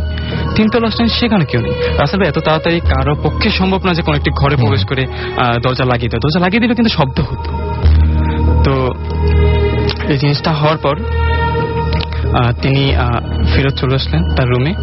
আসার পর তিনি দরজা লাগিয়ে দিলেন। তিনি চিন্তা ভাবনা করেন যে তারপর দিন তিনি ছাদের দরজাটা লাগিয়ে দিবেন, অর্থাৎ দরজাটা সেদিন খোলা ছিল। তিনি ভাবলেন যে দরজাটা লাগিয়ে দেখবে যে নকটা হয় কিনা।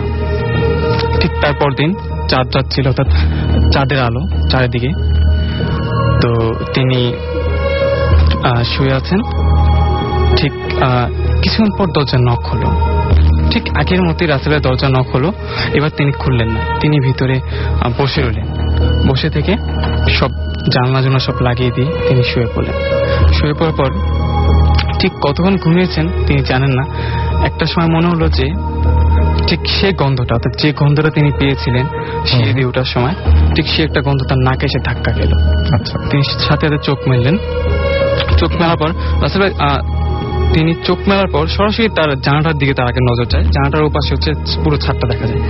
তিনি চোখ মেলে তাকিয়ে দেখলেন যে জানালা ধরে সেই মেয়েটি দাঁড়িয়ে আছে, অর্থাৎ জানালার শিকগুলো ধরে ঠিক যে মেয়েটিকে সে প্রথম দিন দেখেছিল। অর্থাৎ সেই মেয়েটিকে সে খুব ছোট দেখেছিল। এতটুকু মেয়ের জানালা ধরে দাঁড়িয়ে থাকা কোনো পক্ষেই সম্ভব না। কিন্তু আজ তিনি মেয়েটাকে দেখছেন অনেক লম্বা এবং চুলগুলো ছাড়া খুব বড় বড় চোখ করে ঠিক অপলক দৃষ্টিতে তার দিকে তাকিয়ে আছে। স্পষ্ট চাঁদের আলো সব দেখা যাচ্ছে এবং তিনি এক দৃষ্টিতে মেয়ের দিকে কিছুক্ষণ তাকিয়ে রইলেন। একটা সময় মনে হচ্ছে মেয়েটা আসলে জানালার অপর প্রান্তে নয়, মেয়েটা তার সামনে এসে দাঁড়িয়ে গেছে, অর্থাৎ জানালা ভেদ করে তার সামনে এসে চলে এসেছে। তিনি বেশ ভয় পেয়ে সেন্সলেস হয়ে গেলেন এবং তার পরের দিন তার জ্ঞান ফিরল। জ্ঞান ফেরার পর তিনি বাড়িওয়ালার কাছে ঘটনাটা বললো। তো বাড়িওয়ালা বললো যে এইসব বিষয়ে আমি কিছুই জানি না। তো তিনি আরো কয়েকজনকে জানালেন বিষয়টা। ঠিক কেউই তার সঠিক কোনো অ্যান্সার দিতে পারলো না। তিনি এটা নিয়ে অনেকদিন খোঁজ খবর করার পর একটা সময় তিনি জানতে পারলেন যে এই বাসাটা যখন হয়, অর্থাৎ এই বাড়িটা যখন হয়, তখন কিছু মহিলা কাজ করছিল বাড়িটার। তো ঠিক একটা মহিলার বাচ্চা এই ছাদ থেকে পড়ে মারা যায়। ঠিক তারপর থেকে এরকম প্যারানরমাল ঘটনা এই বাড়িতে ঘটতে থাকে। ওকে, থ্যাংক ইউ সো মাচ, আপনাকে অনেক অনেক ধন্যবাদ। এবং আমরা পরবর্তী ঘটনায় যাবো, তবে তার আগে আমাদের কাছে বেশ কিছু SMS রয়েছে, সেই SMS গুলো আমরা পড়ে ফেলতে চাই। গ্রিন হান্টার আমাদের লিখেছেন যে আর কোনোদিন লিফটে উঠবো না। একটু আগে আমরা একটা ঘটনা শুনেছি আরমান ভাইয়ের কাছ থেকে, লিফটের ব্যবহার ছিল সেখানে, সম্ভবত সেখান থেকে তিনি লিখছেন। জয় মিরপুর 14 থেকে লিখেছেন যে আজকে ভূত FM অসাম লাগছে তার কাছে। আসিফ মিরপুর 2 থেকে লিখছেন যে ভূত FM তার কাছে অনেক বেশি ভালো লাগছে এবং তিনি ভূত FM কে উইশ করেছেন। শাহেদ লিখেছেন যে প্রচন্ড জ্বর নিয়ে তিনি আমাদের সাথে রয়েছেন। রাকিব শ্যামলী থেকে SMS করেছেন, তারা 10 জন ফ্রেন্ড মিলে স্পিকার দিয়ে ভূত FM শুনছেন।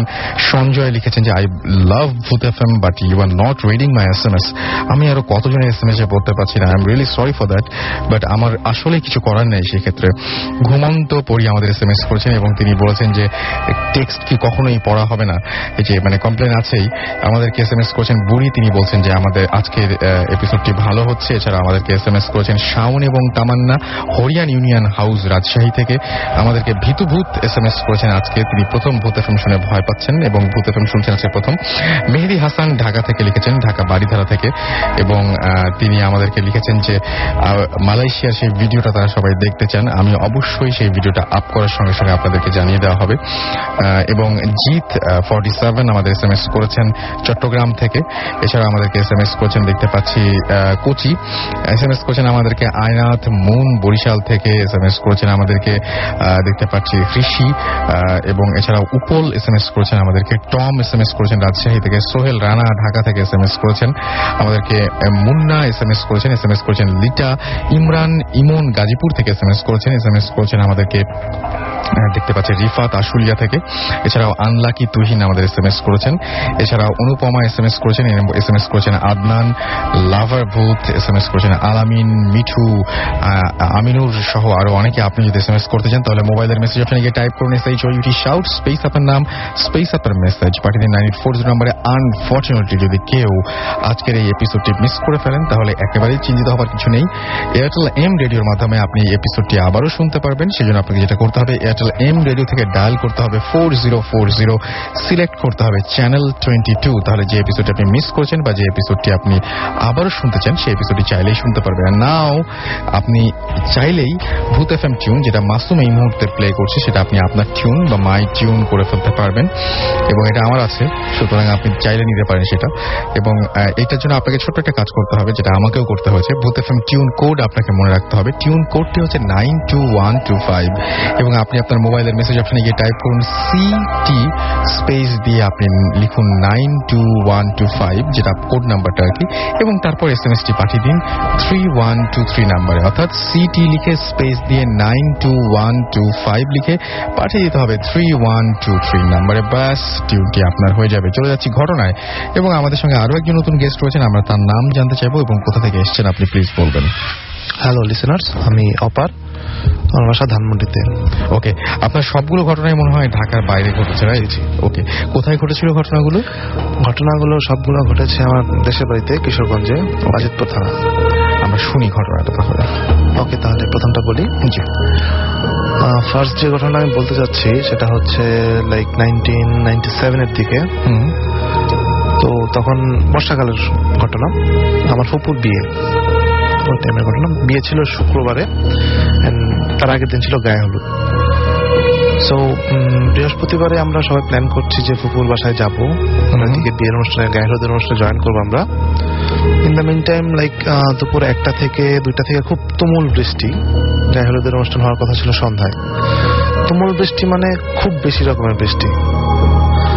তো পরের দিন বিয়ে, যেহেতু অ্যারেঞ্জমেন্টের একটা ব্যাপার থাকে, তো গেস্টদের আপ্যায়ন করার জন্য গরু কেনা হয়েছিল, ছাগল কেনাটা বাকি ছিল।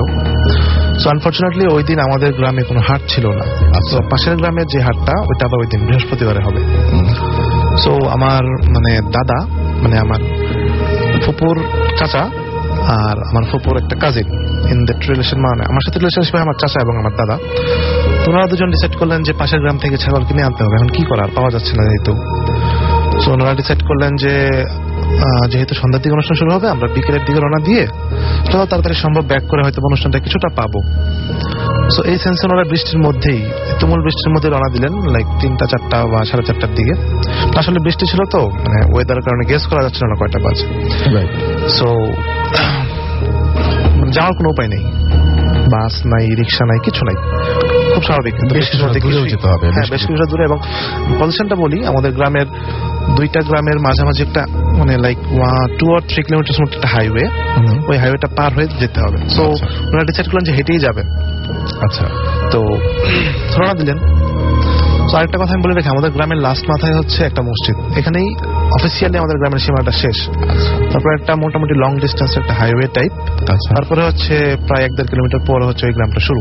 আচ্ছা, তো আমাদের গ্রামের যে জায়গাটাই মানে ওনারা রওনা দিচ্ছেন, তখনও গ্রামের শেষ মাথায় পৌঁছেন নাই, বৃষ্টির সাথে নিয়ে রওনা দিচ্ছেন।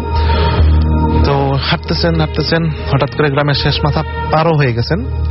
লাস্ট মোমেন্টে ওনারা দেখলেন যে বৃষ্টির মধ্যে ছাউনি টাইপ একটা জায়গা, একটা মহিলা 4টা ছাগল নিয়ে দাঁড়ায় আছে।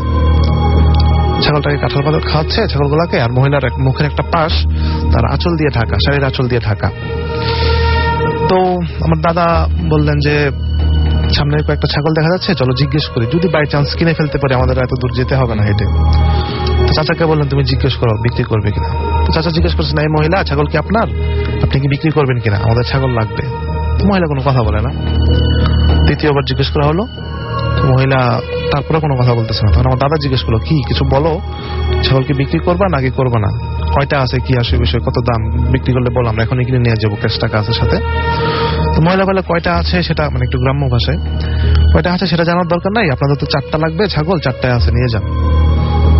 সো মানে কি বলবো, আসলে এটা খুব কনফিডেন্সিয়াল ব্যাপার ছিল, বাইরের কারো জানার কথা না যে 4টা ছাগলই লাগবে। ওনারা ডিসাইড করে গিয়েছিলেন যে 4টা ছাগলই লাগবে। সো ওনারা খুবই থান্ডার্ড, মানে যার মানে একদম কেজের বাইরে আর কি। তো হঠাৎ করে খেয়াল করলেন যে এমন একটা পজিশনে আছেন, ওই জায়গাটা আমি বলি যে ওই জায়গাটা হচ্ছে এমন একটা জায়গা, এক পাশে হচ্ছে কবরস্থান, দুইটা হাইওয়ের মাঝখানে, এক পাশে হচ্ছে কবরস্থান, এক পাশে হচ্ছে মানে হিন্দুদের যে লাশ পড়ায় শ্মশান ঘাট, রাইট। সো পজিশনটা ঠিক এই জায়গায়, বা পাশে হচ্ছে রাস্তার বা পাশে মসজিদ, ডান পাশে হচ্ছে শ্মশান। ওকে, সো ওনারা রাস্তার বা পাশ দিয়ে যাচ্ছিলেন, বাট মহিলাটা রাস্তার ডান পাশে ছিল, ওনারা রাস্তার এই পাশ থেকে কথা বলতেছিলেন, ফুল রাস্তা ক্রস করে নেই। তো মহিলা বলছে, আপনাদের 4টা ছাগল লাগবে, তোমাদের 4টা ছাগল তো লাগবে, 4টা ছাগল আছে, নিয়ে যাও। তো আমার দাদা তো একটু বয়স বেশি, উনি বুঝতে পারলেন যে সামথিং ইজ রং। উনি আমার চাচাকে মানে মুখে কিছু বলতেছে না, বাট শার্টের কোনা ধরে টানতেছে, চল চল। আমার চাচা তখনও কিছু বুঝে ওঠে নাই, তেরা দাদা মুখের কাছে মুখ নিয়ে বললো কানের কাছে, চল, মানে ভালো না, চল। ওনারা উল্টা হাঁটা দিছে, আমাদের গ্রামের দিকে আবার ফেরত আসতেছে। প্রায় বেশ কিছুক্ষণ হাঁটতেছে, তখনও মহিলা ওই জায়গায় স্টপ, কিছু বলতেছে না, সে তখনও মুখ ঢাকা। লাইক 10 or 20 স্টেপস আগানোর পর ওনারা দৌড়ানো শুরু করলো। দৌড়ানোর পর হঠাৎ করে দৌড়ানো শুরু করার পর হঠাৎ করে ওনারা শুনতেছে যে পিছন থেকে সামওয়ান ইজ, মানে কি বলবো, এত একটা অলৌকিক একটা মানে ভয়েসে চিৎকার করতেছে, মানে যেটা আসলে কোনো মানুষের পক্ষে হওয়া সম্ভব না। বলতেছে যে কই যাস, ছাগলগুলা নিয়ে যা, নাহলে কিন্তু ভালো হবে না, ছাগলগুলা নিয়ে যা।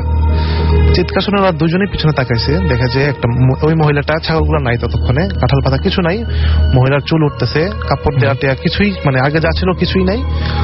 এত দূর থেকে খুব বেশি একটা দেখেন, এতটুকু দেখতে পাচ্ছে। এবং একটা জিনিস দেখছে যে গ্রাউন্ড লেভেল থেকে অ্যাটলিস্ট 1 or 2 ফিট উপর দিয়ে মহিলাটা ফ্লাই করে করে তাদের দিকে দৌড়ায় আসতেছে এবং চিৎকার করতেছে, ছাগল নিয়ে যা, ছাগল নিয়ে যা।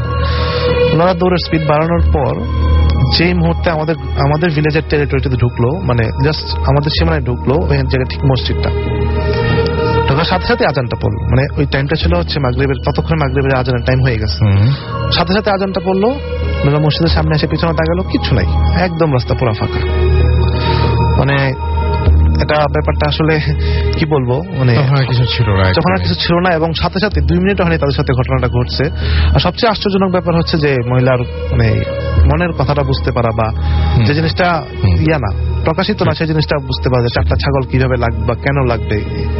ওনারা পরদিন ওই দিন ছাগল কিনতে যায়নি, ওনারা বাসায় ব্যাক করছে এবং সাথে সাথে সবার সাথে শেয়ার করলো ঘটনাটা। ওকে, পরে মানে পরের দিন, বিয়ের দিন সকালে আমরা আমাদের নিজস্ব মার্কেট থেকে ছাগল কিনে তোর বিয়েতে গেছে।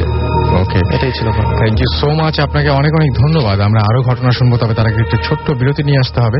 আপনারা কোথাও যাবেন না, স্টে টিউন রেডিও ফুর্তি এন্ড ডোন্ট স্টপ দ্য ফুর্তি। ফিরে আসছে একটু পরে।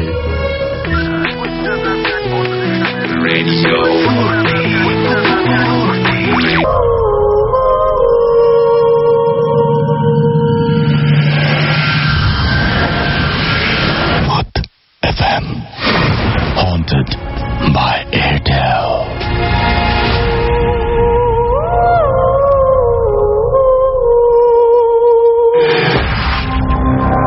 শুনছেন সবসময় রেডিও ফুর্তির সাথে আছে রাসেল, আমার সাথে রয়েছে মাসুম এবং আজকের গেস্টরা, এবং সেই সাথে জানাচ্ছি ঘড়িতে সময় রাত 1:21। এতক্ষণ পর্যন্ত যারা আমাদের সঙ্গে রয়েছেন তাদের সবাইকে অনেক অনেক ধন্যবাদ জানাচ্ছি। আমি দেখতে পাচ্ছি যে মারুফ রাজশাহী থেকে আমাদের SMS করেছেন, এছাড়াও আমাদেরকে SMS করেছেন। দেখতে পাচ্ছি দীপু, শান্তা তারা খুব ভয় পাচ্ছেন। সাব্বির আমাদের SMS করেছেন পাবনা থেকে, এবং মিহির আমাদের SMS করেছেন বনানী থেকে, এবং আমাদেরকে SMS করেছেন রফিক, শামীম, এছাড়াও আমাদেরকে SMS করেছেন জুবায়ের, হাশমি, এছাড়াও তিনি পটুয়াখালী থেকে SMS করেছেন। আরাফাত চিটাগং থেকে আমাদের SMS করেছেন। আমাদেরকে মাসুদ SMS করেছেন, এবং তিনি SMS করেছেন বরিশাল থেকে। আমাদেরকে রত্না SMS করেছেন, ভূত FM শুনতে তার ভালো লাগছে। মাসুদ পারভেজ চট্টগ্রাম থেকে SMS করেছেন আমাদেরকে, এবং তিনি বলছেন যে স্টোরিটা অসম। ফয়সাল আমাদের SMS করেছেন, এবং এটা তার সেকেন্ড SMS, তিনি সেটা জানিয়ে দিয়েছেন এবং মানে বেশ একটু সাবধানী করে দিয়েছেন। আচ্ছা, সাফিন আমাদের SMS করেছেন নারায়ণগঞ্জ থেকে। মমিন আমাদের SMS করেছেন বরিশাল থেকে।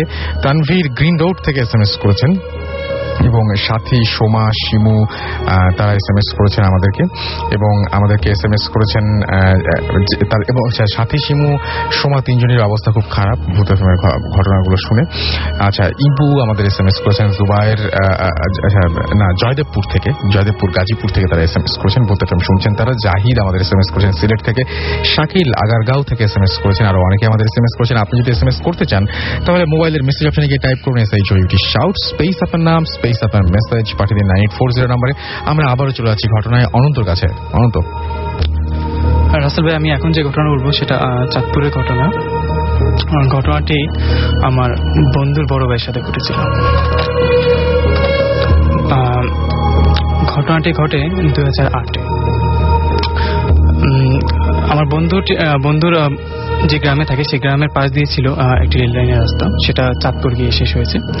তো বন্ধুর বড় ভাই, অর্থাৎ তার নাম হচ্ছে ইমন। তো ইমন ভাই আর তার এক বন্ধু প্রতিদিন রাত্রে সেই রেল লাইনে গিয়ে আড্ডা মারতো, অর্থাৎ গল্প টল্প করতো। তো প্রতিদিনই প্রায় রাত্র 2টা এরকম আড্ডা মারতো। আড্ডা মেরে বাসায় অর্থাৎ গ্রামে ফিরতো, গ্রামের পাশ দিয়ে অর্থাৎ বাসায় ফিরতো। তো তেমনই এক রাতে তারা দুজন মিলে গল্প করছিল। তো এমন সময় হঠাৎ করে ট্রেন আসার শব্দ। সাধারণত এই সময় ট্রেন আসে না। তো বেশ কয়েকবার আসার শব্দ হয়েছে, কিন্তু ট্রেন আসতেছে না। তো যতবারই শব্দ হচ্ছে ততবারই তারা রাস্তার রেল লাইনের পাশে গিয়ে বসতেছে, রেল লাইন ছেড়ে, কিন্তু ট্রেন আসার কোনো খবর নেই। তো রাসেল ভাই, তার পাশ দিয়ে একটা কাঁচা রাস্তা ছিল, যেটা রেল লাইনের উপর দিয়ে আবার কাঁচা রাস্তাটা আবার চলে গেছে অন্য একটি গ্রামে। তো হঠাৎ তারা দেখলো কি 4জন লোক খাটিয়ায় করে একটা লাশের মতো কি যেন একটা কাঁধে নিয়ে রেল লাইনের উপরে উঠে, অর্থাৎ যেদিক থেকে শব্দটা হচ্ছে সেই দিকে যাচ্ছে। তো ইমন ভাই বলতেছে যে কি ব্যাপার, এত রাত্রে করে লাশ নিয়ে কে যাচ্ছে? তারপর আবার কোনো লোকজন নেই, 4জন লোক। তো সে বন্ধুটি বললো যে কে জানি, এত এটা নিয়ে আমাদের মাথা না ঘামালে চলবে, বাদ দে, আমরা আমাদের গল্প করি। তো ওনারা তাদের গল্প করছে। তো একসময় সে 4জন লোক খাটিয়ে নিয়ে অন্ধকারের মধ্যে মিলিয়ে গেল। তো আবারও সে ট্রেন আসার শব্দ, কিন্তু ট্রেন আসতেছে না। ঠিক এরকম অনেকক্ষণ চলে যাওয়ার পর ইমন ভাই বলল যে কি ব্যাপার, ঘটনাটা কি, চল তো একটু এগিয়ে গিয়ে দেখি। তো দুজন মিলে এক পা দুপা করে ঠিক সেই দিকে হেঁটে গেল। কিছু দূর যাওয়ার পর তারা দেখলো যে ট্রেন নেই, কিন্তু আরো কিছু দূর রেল লাইনের পাশে ঠিক সেই খাটিয়াটা, অর্থাৎ যে খাটিয়াটা কিছুক্ষণ আগে 4জন লোক নিয়ে এসেছিল, ঠিক সেই খাটিয়াটা এই রাস্তার পাশে ঠিক সেভাবে বসানো, কিন্তু 4জন লোক সেখানে নেই। তো ইমন ভাই বলল যে চল তো গিয়ে দেখি বিষয়টা কি। তো তারা খাটিয়ার কাছে গেল, গিয়ে দেখলো যে আশেপাশে তাকিয়ে দেখলো যে সে 4জন লোক কোথাও নেই, অর্থাৎ নেই তো নেই। তো ইমন ভাই বেশ সাহসী ছিল, তিনি উপরে সাদা কাপড়টা সরিয়ে দেখলো যে একটা লাশ কাপড় দিয়ে মোড়ানো, অর্থাৎ কবর দেওয়ার আগে যেরকম পজিশন থাকে ঠিক সেরকম পজিশনে আছে। তো ইমন ভাই বললো যে সম্ভবত 4জন লাশ ছুটছিল, বোধহয় ট্রেনের শব্দ শুনে এখানে লাশ ফালিয়ে দিয়ে পালিয়েছে। তুই এক কাজ কর, অর্থাৎ ইমন ভাই তার বন্ধুকে বলছে তুই এক কাজ কর, তুই গ্রামে গিয়ে কয়েকজনকে খবর দে, বিষয়টা জানা সবাইকে। তো ওই ইমন ভাইয়ের বন্ধু তাই করলো, বললো যে তুই লাশের কাছে থাক, তাহলে আমি চাই। তো সে চলে গেল। চলে যাওয়ার পর মোটামুটি ইমন ভাই দাঁড়িয়ে রইল খাটিয়ার পাশে। আধা ঘন্টা কেটে গেল, কিন্তু কোনো ফেরত আসার কোনো খবর নেই। গ্রামবাসীর আসার কথা এতক্ষণে অলরেডি, কিন্তু কেউ আসতেছে না। ইমন ভাই দাঁড়িয়ে আছে, ঠিক ওয়েট করতেছে। 1 ঘন্টা কেটে গেল, তারপরও কোনো খবর নেই। তো তিনি পাশে একটা আম গাছ ছিল রাস্তার পাশে, ঠিক সে আম গাছের নিচে গিয়ে একটু বসলো। তার ঠিক একটু ঝিমুনি চলে আসছে, একটু ঘুম ঘুম ভাব চলে আসছে। তো তিনি খাটিয়া থেকে কিছুটা দূরত্ব রেখে বসলো, বসে খাটিয়ার দিকে মুখ করে তিনি একসময় ঘুমিয়ে পড়লো। তো তার ঘুম ভাঙলো কিছুটা শব্দ শুনে। তো তিনি চোখ মেরে তাকিয়ে দেখলেন যে ঠিক খাটিয়া থেকে লাশটা নেমে গিয়ে হামাগুড়ি দিয়ে তার দিকে আসতেছে। অর্থাৎ সেই কাপড়ে বাঁধা লাশটা হামাগুড়ি দিয়ে ঠিক তার দিকেই এগিয়ে আসতেছে। তো এটা দেখে তিনি বেশ ভয় পেয়ে গেলেন, তিনি ভয় পেয়ে দাঁড়িয়ে গেলেন। দাঁড়িয়ে যাওয়ার পর লাশটা আরো দ্রুত তার দিকে এগিয়ে আসতেছে। এটা দেখে তিনি বেশ ভয় পেয়ে গ্রামের দিকে দৌড়াতে লাগলেন এবং দৌড়ে একসময় গ্রামে পৌঁছে তিনি চিৎকার করে সবাইকে ডাকতে লাগলেন এবং সবাই ঘর থেকে আলো টালো নিয়ে বের হয়ে বলে যে কি হয়েছে। তখনও সকাল হয়, ভোর হয়নি, অর্থাৎ শেষ রাত। তো সবাই এসে বলে যে কি ঘটনা কি। তো তিনি সবাইকে ঘটনাটা বললেন যে এমন একটা লাশ সেখানে ছিল, লাশটা তো হামাগুড়ি দিয়ে আমার দিকে আসতেছিল। ঠিক আছে, তো সবাই বললো যে ঠিক আছে চলো আমরা সে জায়গায় যাই। তো গ্রামবাসী সেখানে আলো টালো নিয়ে গেল, গিয়ে দেখলো যে সেখানে কোনো খাটিয়া নেই কোনো লাশ।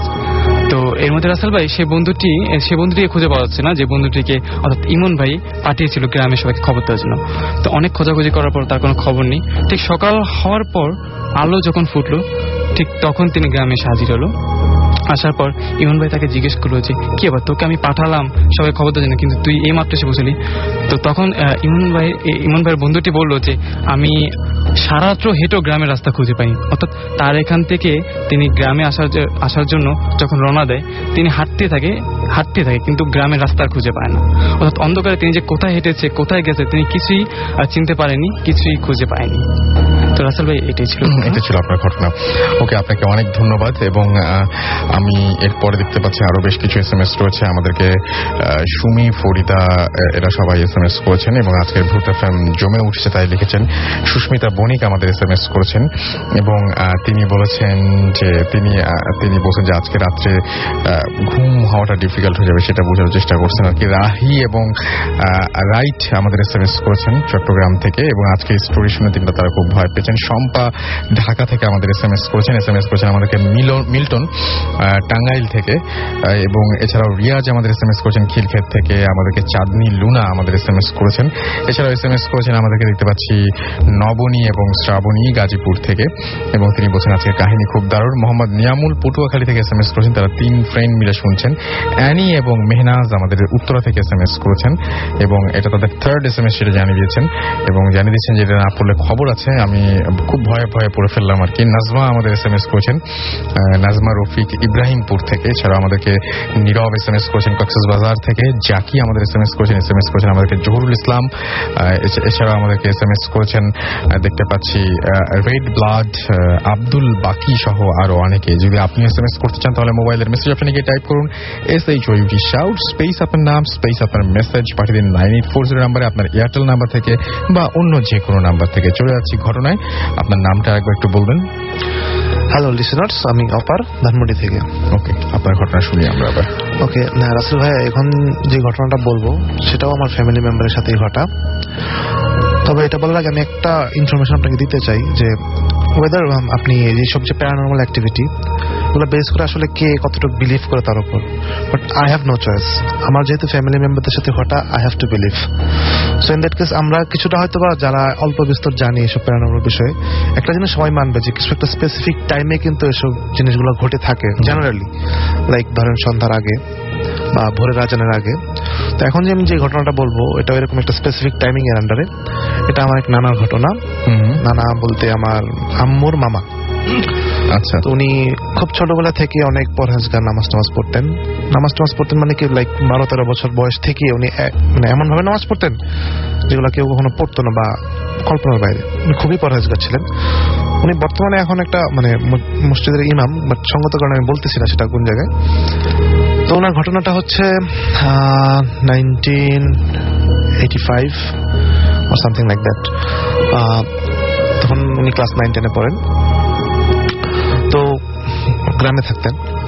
উনি 5 ওয়াক্ত যেহেতু নামাজ পড়তেন, মানে ভোরের বেলায় ভোরের নামাজ একদম জামাতের সাথে সবার সাথে মসজিদে পড়তেন। ইভেন তাহাজ্জুদের নামাজও পড়তেন। তাহাজ্জুদের নামাজ পড়ে আজান পড়লে পরে ঘর থেকে বের হইতেন। তো একদিন রাতে উনি ঘুমিয়ে গেছেন। ইউজুয়ালি ফজরের আজানের আগে ওনার ঘুম ভাঙে, তাহাজ্জুদের নামাজ পড়ে তারপর উনি ফজর নামাজের জন্য মসজিদের দিকে যান। ওকে। তো একদিন রাতে ওনার ঘুম ভেঙে যাওয়ার পর ওনার হঠাৎ করে একটা ফিলিংস হলো যে আজকে হয়তো আজান পড়ে গেছে, আমি তাহাজ্জুদের নামাজটা পড়তে পারলাম না। ওনার খুবই মন খারাপ হলো যে প্রতিদিন পড়তেছি, আজকে হয়তো মিস হয়ে গেল আর কি। তো এটা খুব স্বাভাবিক, একটা রেগুলার অভ্যাস যদি ব্রেক হয়ে যায়। তো উনি কিছু না ভেবে বের হয়ে পড়লেন যে মসজিদে গিয়ে ফজর নামাজটা অ্যাটলিস্ট জামাতের সাথে পড়বো। তো ওনার বাড়িটা ছিল মেইন রোড থেকে একটু ভিতরে, like 2 or 3 minutes walking distance. এবং মেইন রোডটা মানে বাড়ি থেকে বের হয়ে মেইন রোডটাতে উঠেই হালকা ডানে গিয়ে 2-3 মিনিট হাঁটলেই মসজিদ। So overall 5 to 6 minutes walking distance. So main রোডে ওঠার ঠিক মুহূর্তে একটা কবরস্থানে উনি অভ্যাসবশত দিনের মধ্যে 1000 যান, এই রাস্তা দিয়ে বাসায় যান, বাসা থেকে বের হন, সবসময় এটা ক্রস করতে হয়।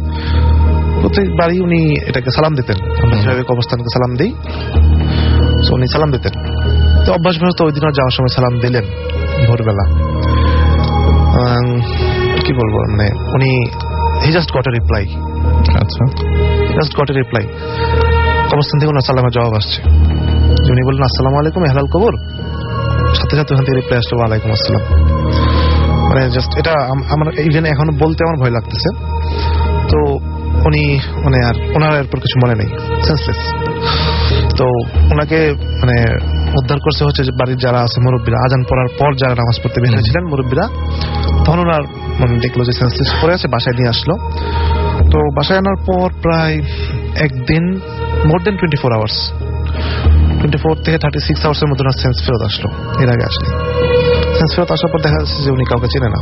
আচ্ছা, একদম ব্ল্যাঙ্ক, ইভেন কাউকে চিনে না। এবং বাড়ির যে মেম্বার, স্পেশালি মহিলা মেম্বার, ওনার বোন, ওনার মা, খালা, ফুফু, মহিলা যারা, তারা কেউ যদি একটু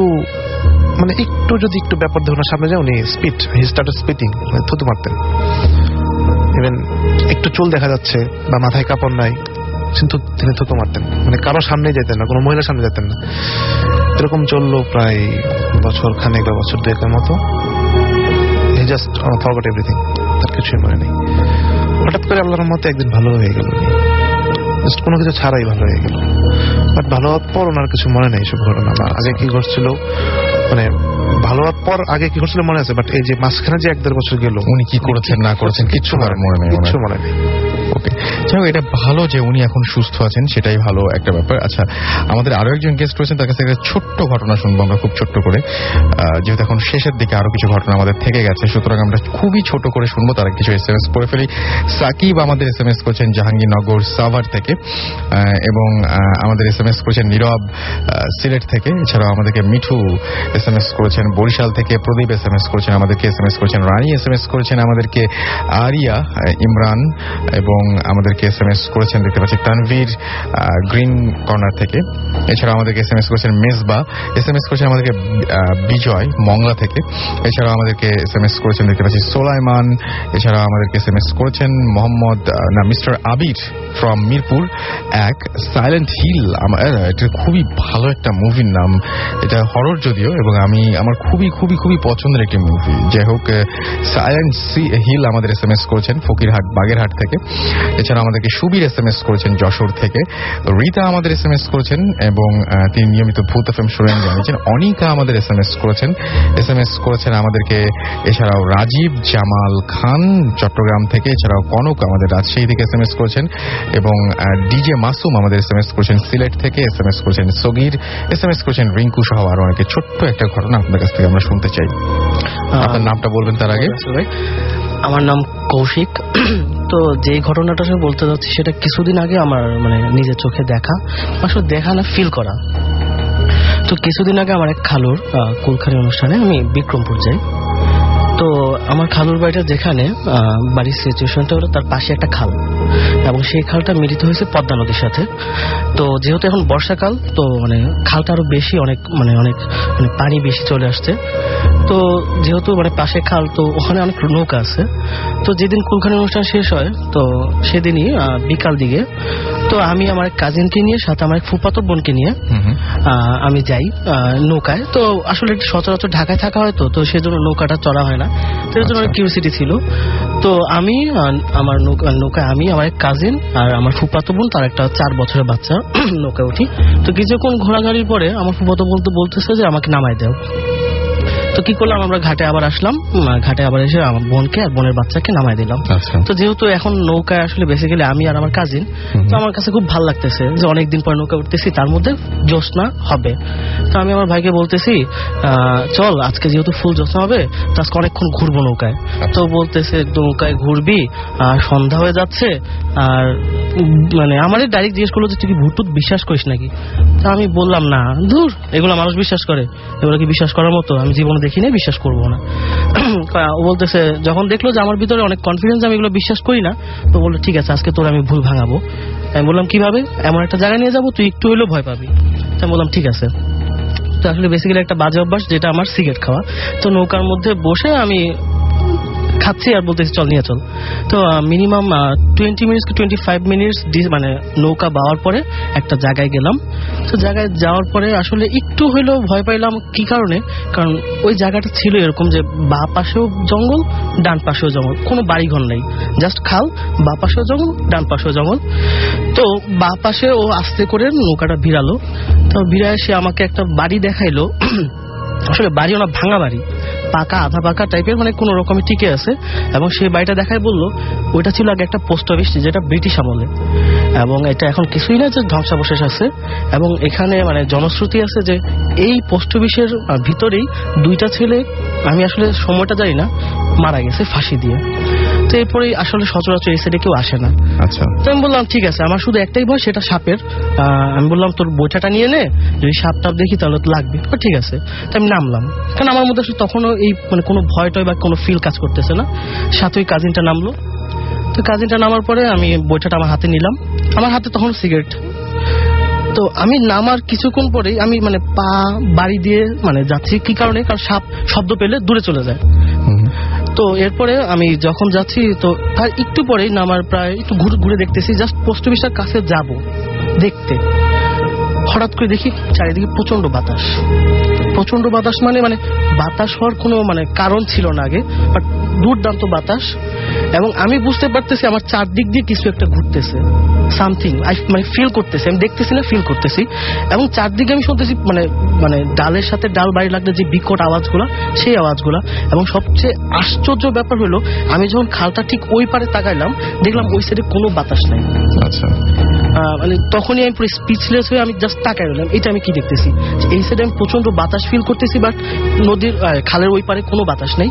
তো আমি কি করলাম, সাথে সাথে আমার প্যাকেট মানে সিগারেটের প্যাকেট আরেকটা মানে বের করে সিগারেট আমি ধরায় বললাম, তুই এটা জাস্ট ধরায় রাখবি, তো টানার দরকার নেই, জাস্ট যাতে জলে। কারণ মনের মধ্যে মানে আম্মুদের কাছ থেকে শুনছি যেখানে আগুন থাকে সেখানে মানে প্যারানর্মাল জিনিস আসতে পারে না, এই আসলে বিলিফটা থেকে আমি বললাম জাস্ট তুই আগুনটা ধরায় রাখ।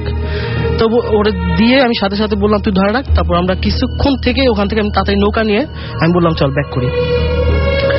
ও কি করল, আমি বললাম তুই পিছনে তাকাবি না, তুই জাস্ট সমানে ওই নৌকা বাইতে থাক। তো সমানে নৌকা মানে খুব মানে বাইতেছে। একটু পরেই মানে কিছুক্ষণ যাওয়ার পর আমি জাস্ট পিছনে ফিরলাম একবার, কিউরিওসিটি বশত, দেখি পিছনে কি দেখা যায় বা কিছু আসলে কি দেখা যায় কিনা। দেখলাম জাস্ট একটা মরা গরুর মাথা জাস্ট ভেসে, আমি যেই দিকে নৌকাটা রাখছিলাম বা যেখান থেকে আমি আবার ব্যাক করছি সেই জায়গায় মানে খাল দিয়েই একটা মরা জাস্ট গরুর মাথা ভেসে ওই দিকে যাচ্ছে। বাট ওই জায়গায় যাওয়ার মতো কোনো সিচুয়েশন না, কারণ স্রোত আমরা যেদিকে আসতেছি সেদিকে আসার কথা, বাট আনফর্চুনেটলি কিভাবে আমি জানি না, জাস্ট মাথাটা ওই দিকে যাচ্ছে, মানে পোস্ট অফিসটা যেদিকে নামছে সেখানে। আচ্ছা। তো ও আমার বলতেছে কিছু দেখছিস, হাসতে হাসতে বলতেছে। আমি আসলে কোনো কথা বলতেছি না এবং ওরা বুঝাইতেও চাচ্ছি না, আমি খুব ভয় পাইছি। আমি বললাম হ্যাঁ দেখছি। তারপর আসলে কিছুক্ষণ আসার পরে মানে আজান দিয়ে দিল, মাগরিবের আজান। এরপরে আর কিচ্ছু দেখিনি। এটাই ছিল ঘটনা। ওকে, থ্যাংক ইউ সো মাচ। আচ্ছা অনন্ত, আপনার কাছে কোনো ছোট ঘটনা আছে কি? আপনার একদম ছোট ঘটনা বলতে হবে। আচ্ছা, একটা ছোট্ট ঘটনা শুনি আমরা, ছোট্ট ঘটনা দিয়ে শেষ করব। একটু দ্রুত বলতে হবে যেহেতু সময় খুবই কম। আমরা তার মাঝখানে কিছু SMS পড়ে ফেলবো। আমাদেরকে নাসিমা SMS করেছেন, নাসিমা নাহাদ আমাদেরকে SMS করেছেন কাকনহাট থেকে। ব্ল্যাক বয় 69 আমাদের SMS করেছেন। অনেকগুলো SMS করলাম বাট তুমি পড়লে না, আমার কাছে আমার আসলে কিছু করার ছিল না। রানী আমাদের SMS করেছেন যে প্রথম ঘটনা থেকে লাস্টের ঘটনাগুলো ভালো লাগছে এখন আরো বেশি। সজল বৃষ্টি আমাদেরকে রাজশাহী থেকে SMS করেছেন। 5 জন ফ্রেন্ড মিলে তারা ভূত FM শুনছেন। আমাদেরকে মাহি SMS করেছেন, এছাড়া SMS করেছেন আমাদেরকে দেখতে পাচ্ছি মোহাম্মদ মাসুম SMS করেছেন আমাদেরকে ডিজে সুবর্ণা, এছাড়া আমাদের SMS করেছেন মিন্টু ফুলপুর থেকে, আমাদেরকে সিনিন SMS করেছেন রাজশাহী থেকে, শাওন SMS করেছেন নেত্রকোনা থেকে, এছাড়া আমাদেরকে জনি SMS করেছেন আমাদেরকে মাসুম সিলেট থেকে, মোহাম্মদ জয়নাল চট্টগ্রাম থেকে আমাদের SMS করেছেন, শাকিল রাশেক SMS করেছেন। আপনি যদি SMS করতেছেন তাহলে মোবাইলের মেসেজ অপশনে গিয়ে টাইপ করুন SHOUT শাউট স্পেস আপনার নাম স্পেস আপনার মেসেজ আর পাঠিয়ে দিন 9840 নম্বরে। অনন্ত ছোট্ট একটা ঘটনা শুনবো আপনার কাছ থেকে। রাসেল ভাই, আমি এখন যে ঘটনাটা বলবো সেটা ব্ল্যাক ম্যাজিকের উপর একটি ঘটনা। আচ্ছা, তো ঘটনাটা আমার এক কলিগের আব্বুর সাথে ঘটেছে। তো এটা 80 কি 82 দিকে ঘটনা, বরিশালে। তো তিনি তখন খুব ইয়াং ছিলেন। তো ইয়াং বলতে কি অর্থাৎ মোটামুটি বয়স্ক। তো তিনি হঠাৎ তার শখ হলো ব্ল্যাক ম্যাজিক শেখা। তো তার এক ফ্রেন্ড ছিল যিনি ব্ল্যাক ম্যাজিক সাধন করতেন, অর্থাৎ পাশের গ্রামের। তো তিনি সেই ফ্রেন্ডকে গিয়ে বললেন ব্ল্যাক ম্যাজিক শেখার বিষয়ে আগ্রহটা বললেন। তো বন্ধুটি বলল যে ঠিক আছে, এটা তো অনেক সাহসের কাজ, তো তোমাকে অনেক সাহস সঞ্চয় করতে হবে, এটা করতে হবে। তো বলো যে না সমস্যা নেই, আমার অনেক সাহস আছে। ঠিক আছে, আজকে রাত্রে তোমাকে আমার সাথে শ্মশানে যেতে হবে, পারবা? বলো যে ঠিক আছে। তো মোটামুটি রাত্রে 12টার দিকে দুজন মিলে শ্মশানে গেল। তো যাওয়ার আগে তিনি বলে দিলেন, অর্থাৎ যিনি ব্ল্যাক ম্যাজিক সাধন করেন তিনি বলে দিলেন যে কেউ যদি নাম ধরে ডাকে বা কিছু শব্দ শুনে তুমি কখনো সাড়া দেবে না বা পিছনে দিয়ে তাকাবে না। তো বলছে ঠিক আছে। তো শ্মশানে যায়, গিয়ে মোটামুটি প্রয়োজনীয় জিনিসপত্র নেয়। এমন সময় অনেক শব্দ পায়, শুনতে পায়, কলিগের আব্বু শব্দ শুনতে পায় এবং অনেকে নাম ধরে ডাকে না, কিন্তু উনি কোনো সাড়া দেন না। তো মোটামুটি বাসায় চলে আসে। বাসায় চলে আসার পর বলে যে ঠিক আছে, আমি প্রয়োজনীয় জিনিসপত্র আনছি, আমরা ফাইনালি একটা কাজ করব, তখন আমি তোমাকে ডাকবো, তুমি এখন বাসা যাও। তো শোনো, বাসা যাওয়ার সময় তুমি কখনো কিন্তু কেউ নাম ধরে একটা পেছনে ফিরে তাকাবে না। বলেছে ঠিক আছে। তো মোটামুটি আধা মাইলের দূরত্ব হবে এক গ্রামের থেকে আরেক গ্রামে, মোটামুটি একটা রাস্তায় মাঠের উপর দিয়ে। তো সে একাই রাস্তার উপর দিয়ে যাচ্ছে। তো এমন সময় তার মনে হচ্ছে অনেকগুলো কুকুর ডেকে উঠল। কুকুরের শব্দ শুনে তিনি পেছনে ফিরে তাকালেন, দেখলেন যে একটা কুকুর নেই। তারপরে কিছু দূর যাওয়ার পর তার নাম ধরে কে যেন ডাকলো। এবার তিনি তার পূর্বের কথাটা তিনি ভুলে গিয়ে তিনি ডাকে সাড়া দিয়ে পেছনে দিয়ে তাকালেন, দেখলেন যে এবার কেউ নেই। ঠিক সেদিন রাত্রে তিনি অনুভব করলেন যে আসলে তিনি যে বেডে শোয় সে বেডে সে একা নয়, তার পাশে কেউ একজন ঘুমায়। তার পরের রাতে কন্টিনিউ সে একা ঘুমায় না, তার পাশে কেউ একজন ঘুমায়। তিনি সেটা অনুভব করে পাশে কেউ একজন ঘুমিয়ে আছে। তো এটা তার সে ফ্রেন্ডকে গিয়ে জানায় যে এমন ঘটনা। তো ফ্রেন্ড বললো যে তুমি সমস্ত ভুল করে ফেলছো, তুমি কেন ডাকে সারাতে, এখন তো তোমার ওরা একটা ক্ষতি করবে। তো বলো যে আমার এটা থেকে এখন কিভাবে রিমুভ করা যায়, কিভাবে এটা থেকে বাঁচা যায়। বলো যে এটা একমাত্র তোমাকে ব্ল্যাক ম্যাজিকটা শিখতেই হবে, না শিখলে তোমার সমস্যা হবে। তো বললো যে তো এখন কি করতে হবে। বললো যে আমি তোমাকে ডাকবো, এমন দিন আমি একটা কাজ করবো, সেটা হচ্ছে গিয়ে মানে উনি বললো যে পূর্ণিমা রাতে নাকি শ্মশানে অনেকগুলো সার আসে, অর্থাৎ মাঝ রাতের দিকে সার আসে। তো তার মধ্যে একটা সার ব্ল্যাক, তার মাথায় একটা টুপি থাকে, অর্থাৎ সাদা একটা টুপি থাকে। সেই টুপিটা যদি নেওয়া যায় তাহলে ব্ল্যাক ম্যাজিকের অনেক অসাধ্য সাধন করা যায়। মানে মাথা কিছু একটা দিয়ে ধাগা থাকে। হ্যাঁ হ্যাঁ। আচ্ছা। তো বললো যে তো আমাকে কি করতে হবে। বললো যে এটা আসলে আমার একা পক্ষে সম্ভব না, তো তোমাকে কিছু একটা করতে হবে, আমি তোমাকে খবর দেবো। তো বলছে ঠিক আছে। তো মোটামুটি এরপর থেকে সে একই অবস্থা, সে অনেক তাবিজ তুবিজ নেয়, কিন্তু তার পাশে কি একজন ঘুমিয়ে থাকে, অর্থাৎ সে অনুভব করে তার পাশে কেউ একজন ঘুমিয়েছে, কিন্তু জেগে উঠে দেখে যে কেউ নেই। তো যাই হোক, একদিন তাকে ডাকে যে আজকে রাতে আমরা বের হবো, তুমি আসো, খবর পাঠায় বন্ধুটি। তো আসার পর বললো যে আমি আজকে ধ্যান করবো 12টা পর্যন্ত, তুমি কোথাও থেকে ঘুরে আসো, 12টার আগে আমাকে ডিস্টার্ব করবা। তো সে মোটামুটি ঘুরে ফিরে, কিন্তু গ্রাম অঞ্চল তো সন্ধ্যার পরে বন্ধ হয়ে যায়। তো যার বাসাটা, অর্থাৎ যে ব্ল্যাক ম্যাজিক সাধন করতো তার বাসাটা ছিল সে সবার থেকে আলাদা, তো একটু দূরে একলা একটা বাড়ি। তো ও কি করলো, মোটামুটি বাজারে অনেকক্ষণ থাকলো। গ্রামের বাজার তো সাধারণত 8টা 9টা বাজলে বন্ধ হয়ে যায়। তো বাজারে থাকার পর বললো যে আমি ওর বাসা যাই, প্রয়োজনে বারান্দায় বসে থাকবো। তো ও বারান্দায় বসে থাকে। এক সময় ওর ঝিমুনি ধরে যায়, ঝিমুনি ধরার পর ও ঘুমিয়ে যায়। ঠান্ডা একটা হাত ওর হাতের উপর পড়ে। ও চোখ মেরে তাকিয়ে দেখে যে ওর সামনে ওর ফ্রেন্ড দাঁড়িয়ে, অর্থাৎ এমন ভাবে দাঁড়িয়ে যাচ্ছে কেউ দেখলে মনে করবে যে একটা ভূত, এরকম আর কি, খুব ভয়ানক ভাবে। তো বললো যে সময় হয়েছে চল। অন্যদিন তুমি করে বলতো, আজকে বলতো সময় হয়েছে চল। তো বললো যে আচ্ছা ঠিক আছে। তো বললো যে দাঁড়া, একটা কাজ আছে। বললো যে কি কাজ। বলছে একটা ছাগল জবাই করতে হবে। এই কথা বলে একটা ছাগল তিনি দেখালেন, কালো ছাগল। বললো যে ছাগলটা জবাই করতে হবে এবং ছাগলের তাজা রক্ত খেতে হবে, তাহলে শরীর গরম হবে আর সাহস বাড়বে। তো যাই হোক, ছাগলটা জবাই করা হলো। জবাই করার পর মোটামুটি যে ব্ল্যাকমেল সাধন করে সে খেয়ে ফেলো। খেয়ে পর যাই হোক, তারা এখন যাবে ওখানে। মোটামুটি শ্মশানে গিয়ে তারা উপস্থিত হল। চাঁদনি রাত, চারিদিকে একেবারে ফকফকা হলো। তো বন্ধুটি বলতেছে, তিনি সিঁদুর মিঁদুর দেওয়া আজকে একেবারে। তো বললো যে আমি তোমাকে একটা সার্কেল লিখে দিই, তুমি ভুল ক্রমে সার্কেলের বাইরে আসবে না। তো বললো যে ঠিক আছে। তো সার্কেলের মধ্যে দাঁড়ালো এবং তাহাতে কিছু সোলা বুট দিল, অর্থাৎ যে বুটটা আমরা সোলা বুট বলি, অর্থাৎ চায়না বুট বলে, সোলা বুট বলে।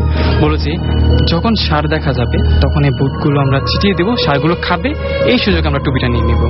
খবরদার যাতে ধরা পড়ে না যায়। মানে মাথায় কিছু একটা দেওয়া ছিল, সেটা নিয়ে নেবে। হ্যাঁ, সাদা কিছু একটা দেওয়া ছিল। তো বললো যে ঠিক আছে।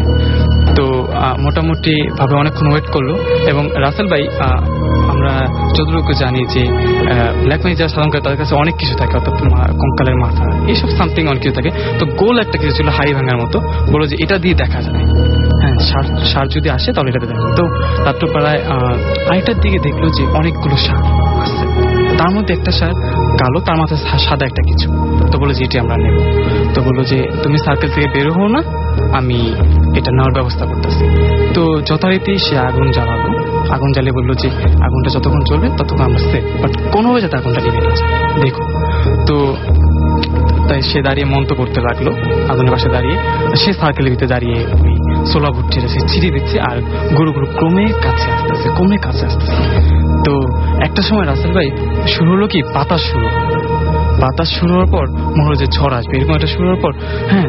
তো ওই যে বন্ধুটি ব্ল্যাক ম্যাজিক করে সে দোয়া পড়তে, সে মোটামুটি তার মন্ত্র পড়তে লাগলো। কিন্তু একটা সময় আগুন নিভে গেল। আগুন নিভে যাওয়ার পর মোটামুটি সে জায়গাটায় খানিকটা অন্ধকার হয়ে গেল। অন্ধকার হয়ে যাওয়ার পরে দেখা গেল যে সব এলোমেলো হয়ে গেল, অর্থাৎ সে গরুগুলো তার দিকে খুব ভয়ানক দৃষ্টি তাকিয়েছে। চোখগুলো মনে হচ্ছে যে লাল লাল হয়ে চলতেছে এবং হিংসবে দৌড়িয়ে আসলো। তারপরে যে বন্ধুটি সার্কেলের ভিতরে ছিল, অর্থাৎ আমার কলিগের আব্বু, তিনি সেন্সলেস হয়ে যায়, তার কিছু খেয়াল নেই। পরদিন সকালে তার যখন জ্ঞান ফিরে তিনি দেখেন যে তিনি সেই সার্কেলের ভিতরে আছে, কিন্তু তার বন্ধুটা, যে বন্ধুটি ব্ল্যাক ম্যাজিক সাধন করে, সে তার থেকে অনেক দূরে পড়ে আছে।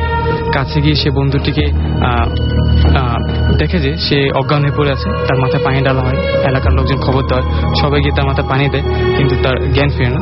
তো প্রায় 2 দিন পরে তার জ্ঞান ফেরার পর সে চোখে আর কিছু দেখতে পায়নি রাসেল ভাই, সে অন্ধ হয়ে যায় একেবারে, সে আর কিছু দেখতে পায়নি।